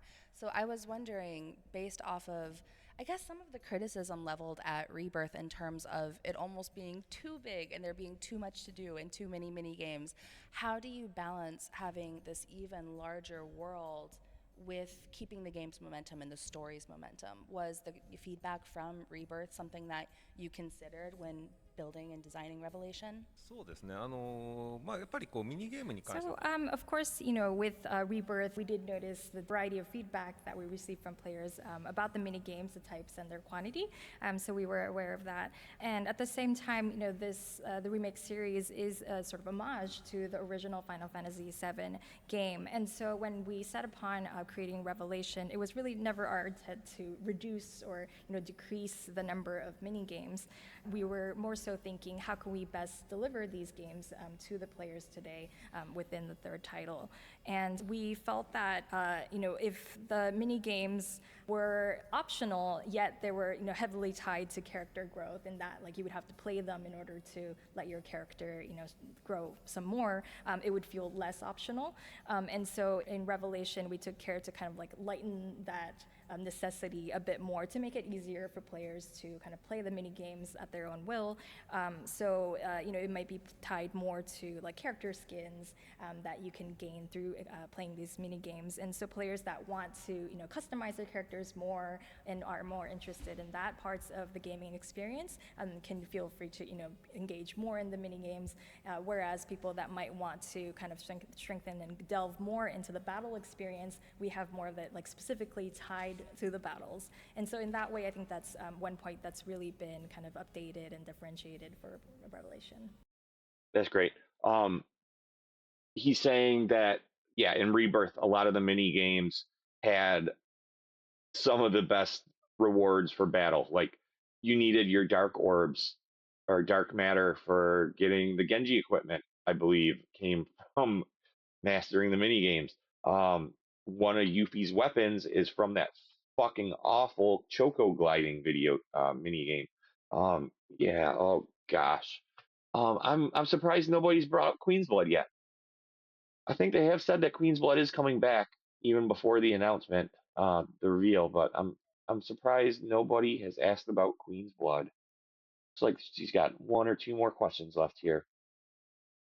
And that fucking awful Choco glider that you needed to get. I think it was Bird of Prey, Yuffie's weapon.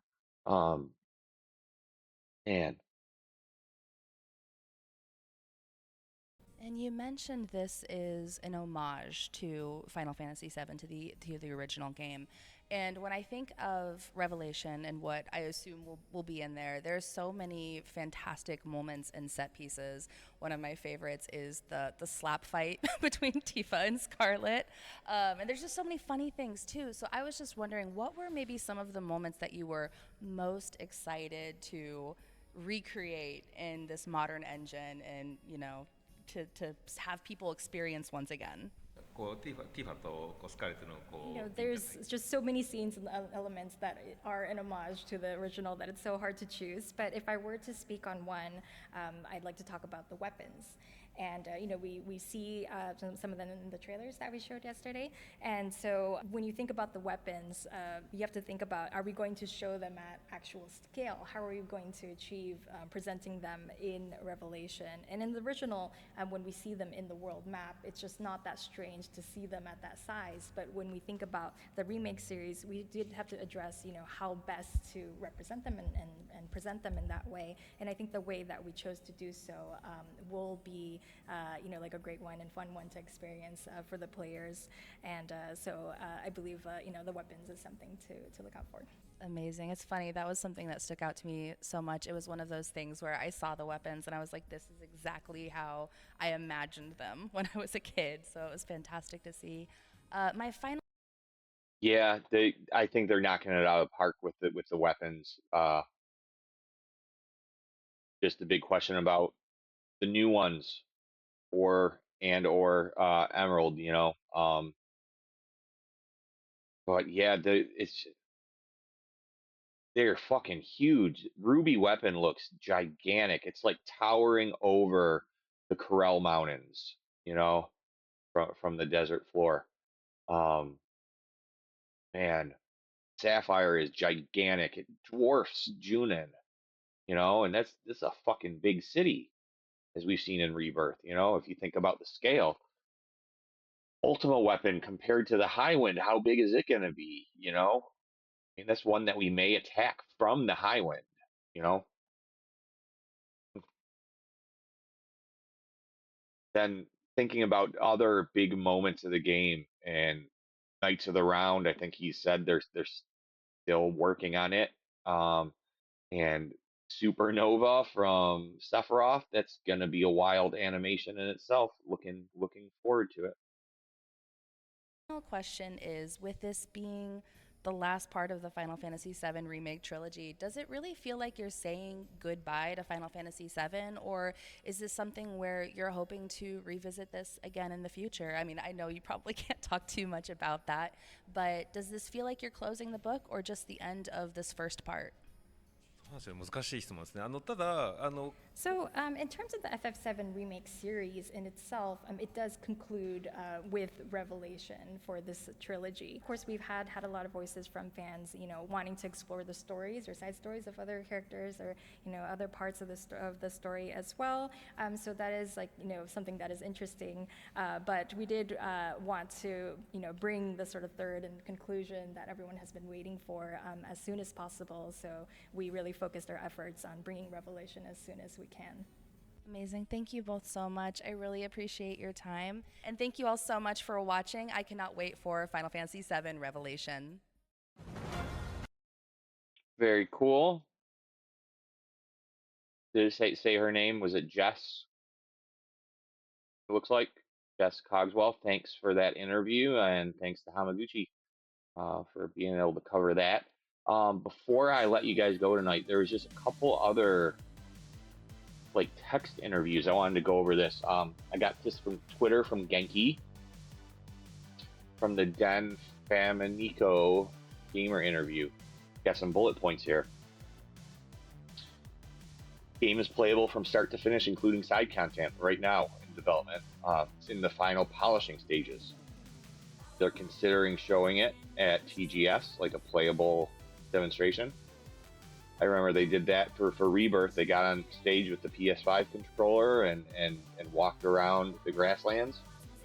That was awesome. The Switch 2 versions needs an extra level of optimization that they will do after the PS5 and PC development has settled down. Makes sense. Landing the high wind is tough to pull off, so they decided on the parachutes. I think it's a good choice. You get the high wind quite early in the game.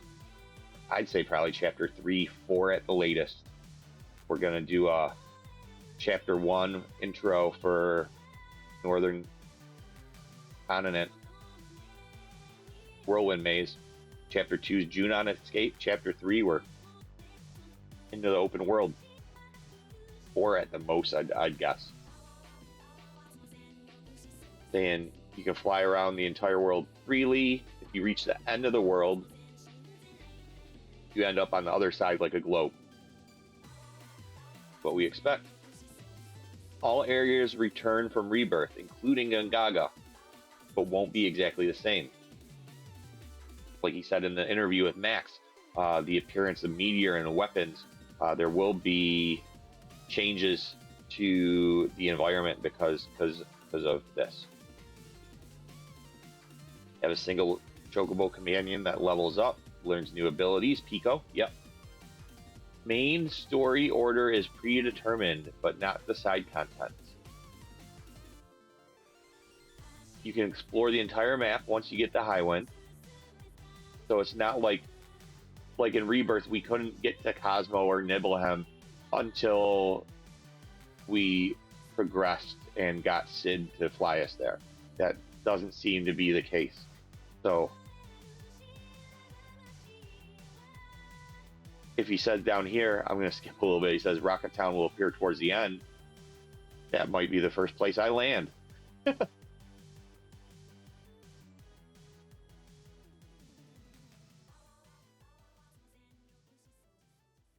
can explore the entire map once you get the high wind. Open world scale has leveled up from Rebirth, and he talked about that more vertical exploration with the chocobo abilities too. Vincent can switch between beast and normal mode at the press of a button. Sid specializes in aerial combat. Yep.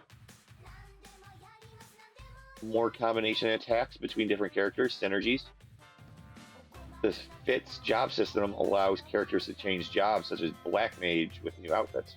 You can see that there are certain bullet points they're willing to talk about and not really expand any more than what they are willing to say. It says all fits are unlocked from the start. There are 4 fits for each character. The fits are where the skill tree comes from, like the folios in Rebirth. They'll be on the fits this time. Cover that with Max.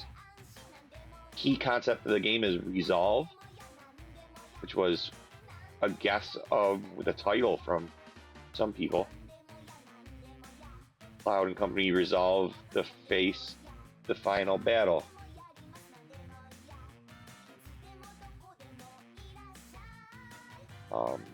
That might be a translation error. I don't know what that means. The devs resolved to conclude the Final Fantasy VII Remake series well. Dak will be a more important part of the game than in Rebirth. He was pretty important in Rebirth, so... I mean, he was in the final boss fight. He was depicted throughout the game in the interludes. This is exciting. Says Wu Tai is fully depicted. Rocket Town will appear towards the end. Underwater world will appear. That's what we're looking forward to. Underwater reactor. Fighting that fucking machine. boss that somebody had a story about that machine boss where they had elemental something equipped and kept healing it on accident, and it was a difficult battle when they were a kid because they didn't know what was wrong. Knights of the Round will appear. Also with the underwater, we got the Gelnika, got the key to the city, the key to the ancients, emerald weapon. What else will be down there? Will there be underground Cetra ruins that we have to explore with the submarine? You know, doesn't have the affection system like Rebirth did. Due to the difference in story. No multiple endings. That's good. A single ending that says this is the conclusion.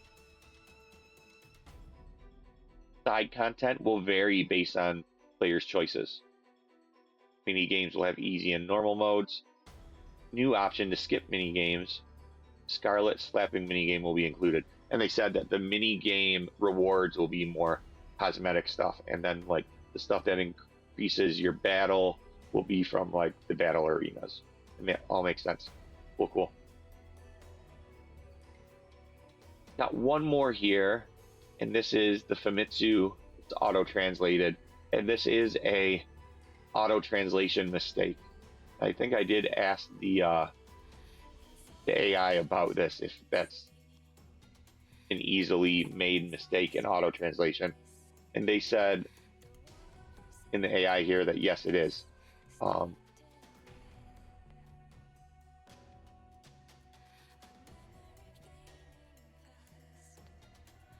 So just ignore that a little bit, the liberation here. That's that is a mistranslation. So I'll say the title Revelation implies that hidden truths are revealed, which is a very fitting title for the conclusion of the story. He's talking about here how Nomura picked the title from the couple of choices, like he said in those interviews, those video interviews.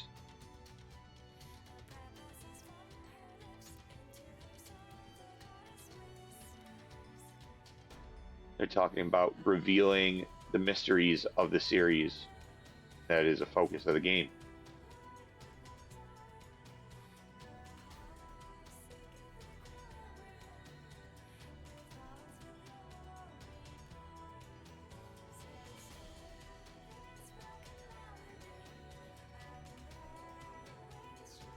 Oh, so the question's in bold, the answer is not. Okay.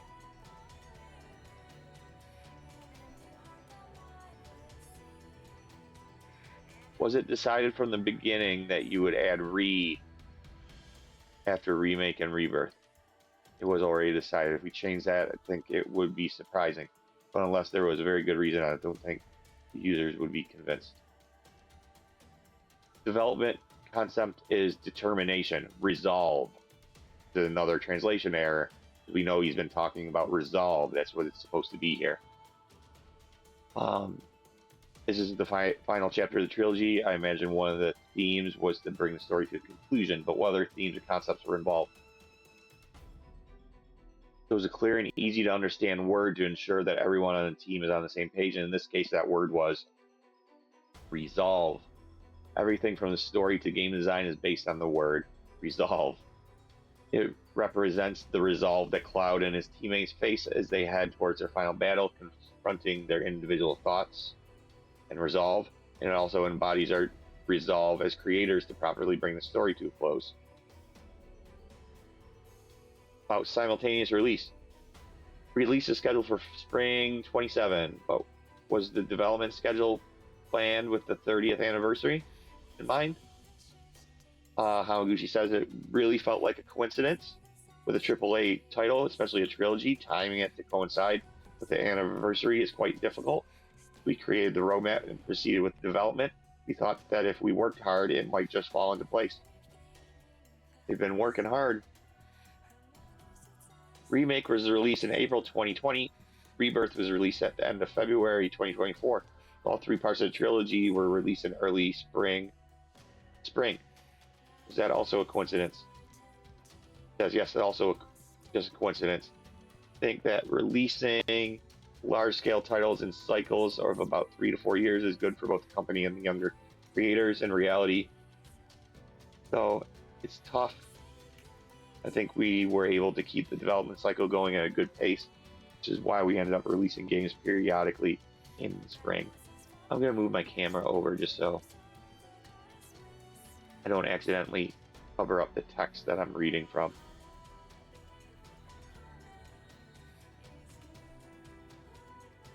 The remake project is heading toward its final chapter. It will be released on multiple platforms.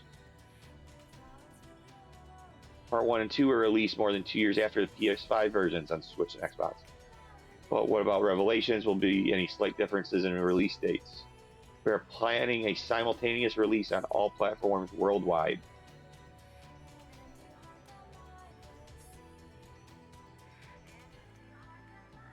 In Revelations, we challenge ourselves to take the scale even further.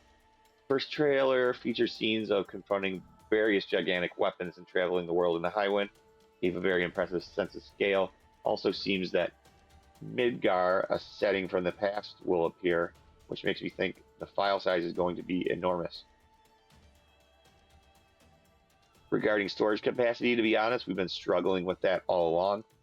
We're always mindful during development of maintaining quality on any platform while keeping the size as small as possible. With the Remake series, we believe it's extremely important to create a new gaming experience each installment rather than just rehashing the previous one.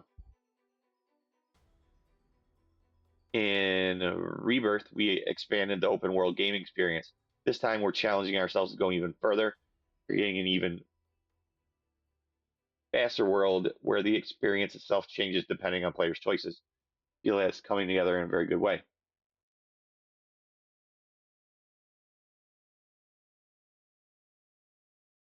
Although it wasn't shown in the video, there is a scene in the final stages of the original where you dive into the sea in the submarine. Not only is the world vast, but it seems like you'll be able to travel across a wide area both on land, sea, and air, right? While we expanded the open world with the game experience of the previous title, time we're taking a step further. This is the same answer. I think there are some mistakes in this transcription of the interview. This time, in addition to new areas such as Rocket Village, Rocket Town, and Wutai, the areas that appeared in Rebirth are not simply the same maps. The terrain has also been changed, reflecting the setting that the revival of the weapons has caused tectonic shifts and other changes. Even the same areas will feel like different spaces compared to the previous game. That is a better explanation than when he gave the maps. That makes more sense now. So they're redoing the whole world map. It's going to feel great. Although I can't go into detail at this stage, in the previous game, the Chocobo's abilities differed from area to area. But in Revelations, you adventure with Pico. The scope of exploration expands as Pico grows. Talk about this. That you'll be able to explore vertically as Pico grows with more abilities. As for the submarine, I can't talk about it in detail yet, but in the Remake series, we are proceeding with production while cherishing the charm of the original. So there will be the submarine segment and Emerald Weapon underwater. Of course, will there be new quests in those previously featured areas? Because of course, all the quests and side content in the world map have been completely revamped. With the ability to explore spatially, those who played the previous game will likely be surprised. Hope you enjoy discovering new things, such as how you can fly around the grasslands on a Chocobo, instead of just walking around as you might have imagined. Very cool. From Highwind, you can parachute down freely. Can the Highwind travel seamlessly around the world? Yes, continuous world where if you go to one end, you'll come out at the other end.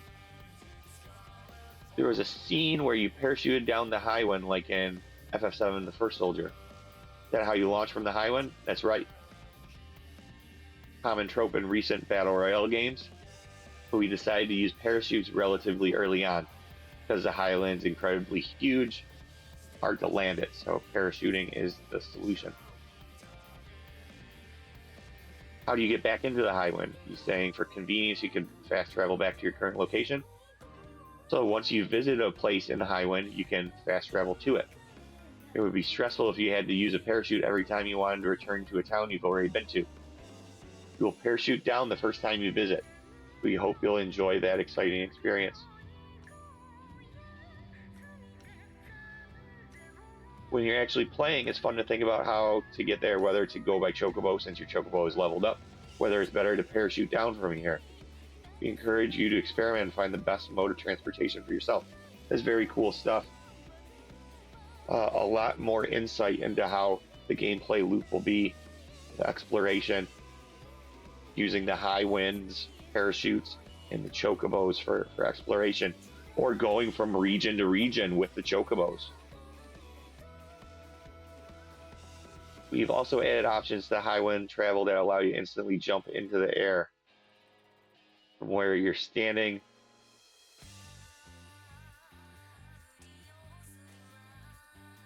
So convenience is constantly improving as we develop. I don't know what this means really. Is there an interior to explore in the Highwind? Of course we have it prepared. The place is like a portal, or rather a base for Cloud and his crew. Highwind has a flying mode and an indoor mode, and inside the crew is working, and elements collected from various places are displayed. So that's like where Johnny's hotel items will be. Johnny will probably be on the Highwind crew. I hope we collect all of the special rebirth characters for the Highwind crew. I hope we get Beck's badasses on board. I hope we get Kyrie on board. I hope we get Chadley on board. I hope we get Leslie. Am I missing anybody? Shrindra middle manager. I think that's it. I don't think I'm forgetting anybody. Very important. Yeah, I hope 7th Infantry. I hope we see them all on board the Highwind. That would be awesome. Any other new vehicles besides the Highwind? Buggies won't be appearing this time, but there will be trucks that are similar. Also, Willie, who appeared in the Costa del Sol, will be making a reappearance. The wheelie. That's a very bad translation error. The wheelies. The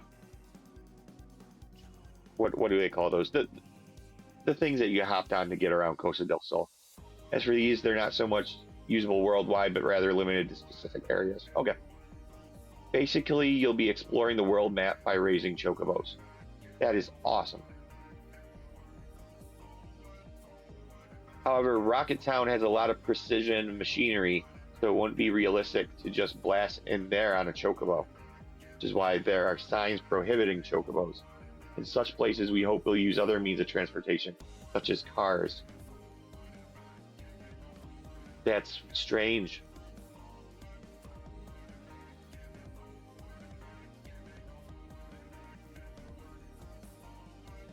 Oh. And they said Rocket Town will be later in the game, so we'll probably get cars later in the game. Vincent is always in beast mode. This translation's terrible, but with a single button you could switch him into beast mode. Sid, Beldron, is a spearman like a dragoon. Vincent's fairly easy to understand, normally uses ranged attacks with a gun, but switches to melee attacks in beast mode. Activate and deactivate beast mode freely during battle. Yuffie could also switch between close range and range combat, but Vincent's approach feels even more distinct. Well, yeah, because he turns into a fucking Galleon beast. I think he's one of the most well-rounded and responsive battle characters in the series. That's some high praise. I mean, I love how Yuffie feels. I love how Cloud feels. Tifa's range is sometimes a challenge. Barrett's mobility is sometimes a challenge. Red 13 staying grounded is a challenge sometimes. But I love to hear this stuff. Sid, on the other hand, is a bit more technical, with his attack variations changing depending on button inputs. That's weird. but nice to know. As a spear user inspired by a Dragoon, he excels at aerial attacks, a variety of powerful techniques. On top of that, he's also good at teleporting and stabbing, skilled at wide area attacks. You get the hang of it, feels really satisfying to play him. In early stages of development, Vincent felt so good to play that development team rated him much higher than the other new characters. New characters then made improvements to Sid, and as a result, he's come up to a very good level. I think both of them are characters you'll enjoy playing in battle. Will synergy abilities and synergy actions that were introduced in Rebirth be included this time as well? Of course. Naturally, there's also collaboration with Vincent and Sid. Fit system, the job system. Very bad translations here. Glad that I know what it's supposed to say. Fit system has also been revealed. We understand the abilities changing depending on the outfit, but could you tell us about the intention behind introducing the system? Types of fits available.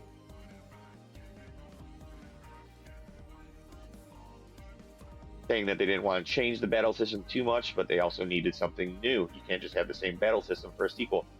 Makes sense. So that's why they included fits and tied the skill trees to it instead of folios, which folios weren't really a big hit anyway, so it all makes sense. As job system, the defining feature of the series, there's a suggestion: create jobs for the characters.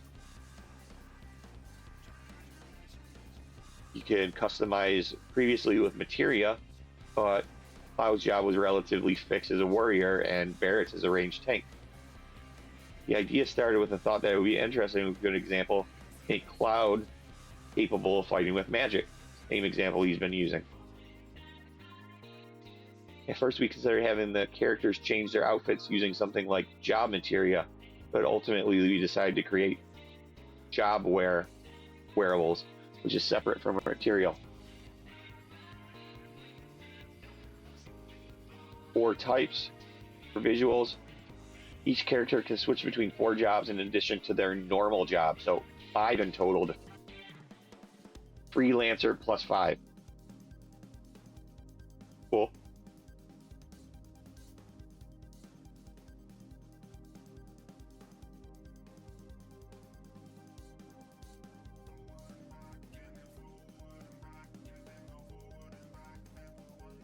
Talking about player choice and that the game will pretty much guide you to which outfits you want to use for each fight. Very much like that in Rebirth 2 for builds.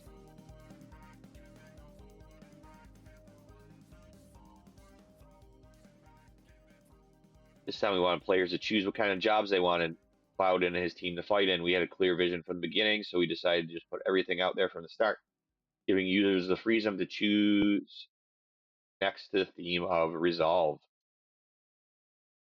Will characters' actions change depending on the outfit they use? Not just the parameters that change, there are also changes to the actions, such as an increase in commands. No longer restricted by the materia that can be equipped for each outfit, and you can think of it as the addition of skills and abilities that are more tailored to the characteristics of each outfit. So it affect abilities. Also, while outfits can be expanded by unlocking the skill tree, the growth rate of outfits is shared amongst all characters. You raise Cloud's Black Mage outfit and then put the Black Mage outfit on Tifa. You don't need to raise it from scratch. The enhancement status will be carried over. That's nice to know. So you level up a Black Mage, then you can equip it to who you want. Makes it easy to switch between things like I've been using Tifa as a Black Mage, but then maybe I'll try Keith Sith as a Black Mage too. So Keith Sith will have Black Mage also. Sounds like. And he's saying he uses Tifa as a Black Mage quite often.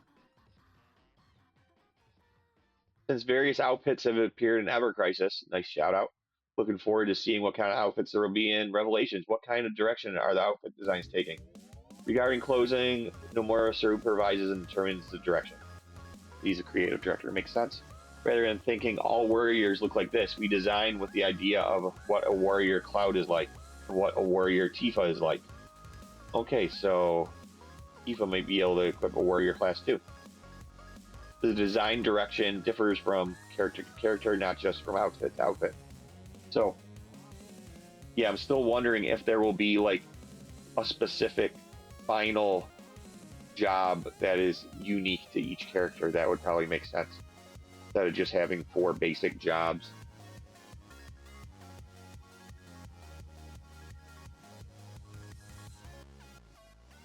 Add a little bit more about the clothing. All the characters are iconic, so I think there will be players who want to change their job but prefer the appearance of regular Cloud. Therefore, there is a character skin function. We pointed that out in the trailer earlier. Allows you to change the job internally while keeping the appearance of a regular soldier. All outfits will be unlocked at the beginning, but skins are prepared to be collected as you travel. So it sounds like there'll be more skins for cosmetics than just the 4 job costumes. He was alluding to that with the minigame rewards.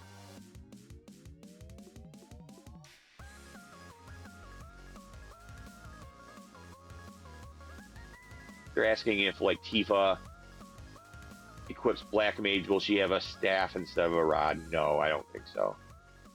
It's functional. Ability, strength, and stats.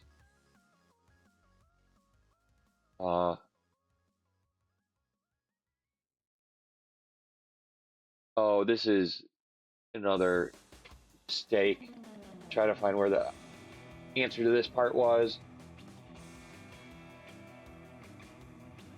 The weapons themselves remain the same.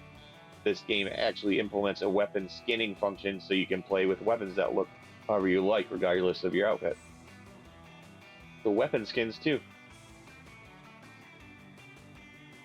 Battles against the weapons feature various gimmicks. Weapons are also appeared in the video, and compared to the scale of Cloud and his group, the weapons are quite large. Here's to see what kind of battles will take place. In the original stylized world, no matter how big the opponent was, using a normal battle system didn't feel too out of place. If we made it realistic, fighting an enemy of that size would probably just result in constantly punching its legs. So some kind of gimmick was necessary. He took Max's joke for his next interview. That's funny. And we added various gimmicks on top of the normal battle system to create battles that are a little different from the usual enemies. It was incredibly difficult, but I hope everyone will pay attention to the battles with the weapons. They're going to be giant set pieces, just like the summon battles in Final Fantasy XVI were.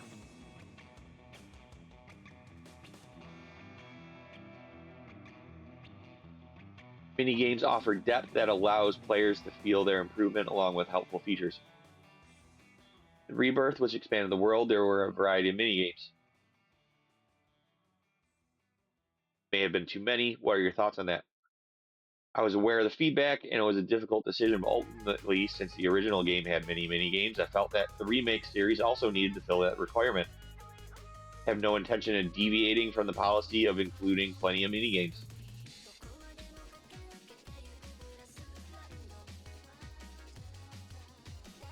That being said, I want as many people as possible to be satisfied. In the previous game, I think there were many cases where the game ended before players could fully appreciate the fun of each minigame. On the other hand, Queen's Blood is very popular after all. I think minigames are more enjoyable when they have a certain depth and volume. Players can feel themselves improving. Therefore, I aim to design them so they are not games that can be finished in a short time, but rather games that can be played for a long time while players can feel themselves improving. It's a strange answer. Wonder if that's another translation thing. What about the opinion that having to play mini games of genres that players are not good at is a hurdle to overcome in order to progress in the game? Hamaguchi says, since everyone has different dislikes, I think that with a lot of mini games, there will inevitably be some that you dislike. Yeah, fuck the Choco Glider. I don't think that can be prevented, so this time we've made it possible to set the difficulty level for mini games.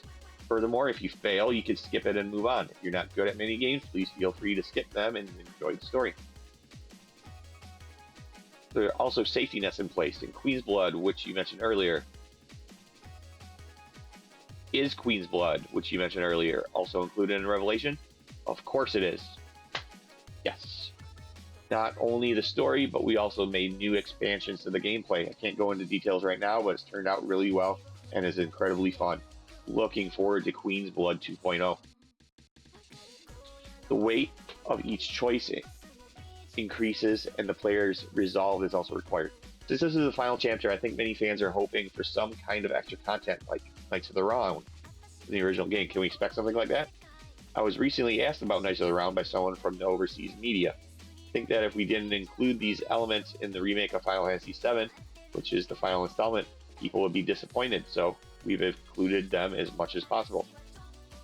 Any other new elements that you can reveal at this stage? This time, we've changed the game experience itself. While there have been elements where character reactions change depending on your choices, in Revelations, we made it so that your choices result in different game experiences. The main storyline won't change, so you can rest assured about that. But we want you to enjoy the changes in your individual experience as the story progresses towards its conclusion. They're just talking about side quests and stuff like that, I think. Additional story for the characters. So it sounds like maybe Vincent's storyline for Lucretia's cave and stuff may not be required. FF7 Rebirth, the Golden Saucer Gondola event changed depending on something like Charity Infinity. The relationship system. Is it something like that? That's right. However, in Rebirth, the accumulation of infection points influence events. In Revelation, the experience diverges immediately after making a choice. The way you complete quests, the events you see, and even the flow of the gameplay itself can change. So the system is designed to make choices carry more weight. This game, the experience diverges immediately after you make a choice. The way you complete quests, it's repeating again.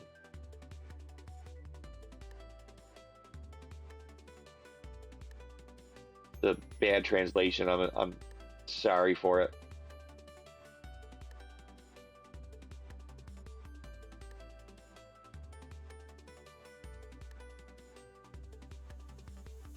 I think you could say that the fit system also leaves the decision of what kind of job configuration the player will take on. So it seems that users' decisions will be one of the key points this time around. That's right, of course, after clearing Revelations, you'll be able to select chapters, so I hope you'll try out any branching paths that caught your interest after you finish the game. The ending of the story isn't left up to player's judgment, is it? It's not a multi-ending game focused on a single, well-defined ending. While there's only one ending, the experience of getting there will vary from player to player. Both excited and anxious about the reaction, but I'm sure you'll be satisfied. He seemed very, very confident about the ending. Finally, do you have a message for the readers who are looking forward to the release? Nearly 6 years have passed since Remake. We've reached a point where it will be completed in 7 years. From our perspective as developers, it's been over 10 years. I'm happy that we can finally see the end in sight, but I also feel a sense of sadness that it's coming to an end. The theme is resolve. We've embodied that resolve in a game where the player's choices directly reflect their experience. Just as Cloud and others make their resolve for the final battle, we've aimed to design the game so that the player's own judgment changes the experience at the moment. Weird translation still, sorry. I myself am approaching development with the utmost resolve to deliver a finale worthy of this remake series. I would be very happy if you would play it. And that's it. I think that was the last written thing. There was one more thing on Twitter from Genki that was further up. Not a long one, I promise. They're talking about got more details on new playable characters, Vincent and Cid's combat. Vincent, gunslinger who can switch back and forth between his normal and beast mode, press of a button. Normal mode is range, beast mode is melee. Feels good to play. Similar to Yuffie. Okay, we saw this from the other interview already. Sid Lance Weapon Dragoon style character, skilled at aerial combat, more technical character, attack variation change based on button inputs. Yep, we've has strong support abilities, good at teleporting and stabbing with his lance. AoE attacks, satisfying to play as once you get the hang of it. Has the Dragoon jump attack. It's like an aerial version of Red 13. If Red 13 is a ground type, then Sid is an aerial type. I like it. You got the main page. I just brought this up just to take a look at. But that is pretty much it for the interviews. I'm glad you guys are still hanging out. It's been a long video. We looked at the trailers and broke them down. We watched and commented on a couple of video interviews, and I read a couple of the text interviews and commented on them. I think we're going to cut it here for the night, guys. I'm very excited for Revelation, and let me know in the comments if you'd like to hear me comment on this as we get more news in the coming months. I mean, my main game is Ever Crisis, but the reason I came to Ever Crisis is because I had finally squeezed every last bit of joy out of Rebirth after like 600 hours. So I'm just so excited about Final Fantasy Revelation. And if you would like to hear me cover it more in the future, let me know. Until next time, I'm Al Shalat. Be safe, stay warm, keep doing what you're doing. See ya.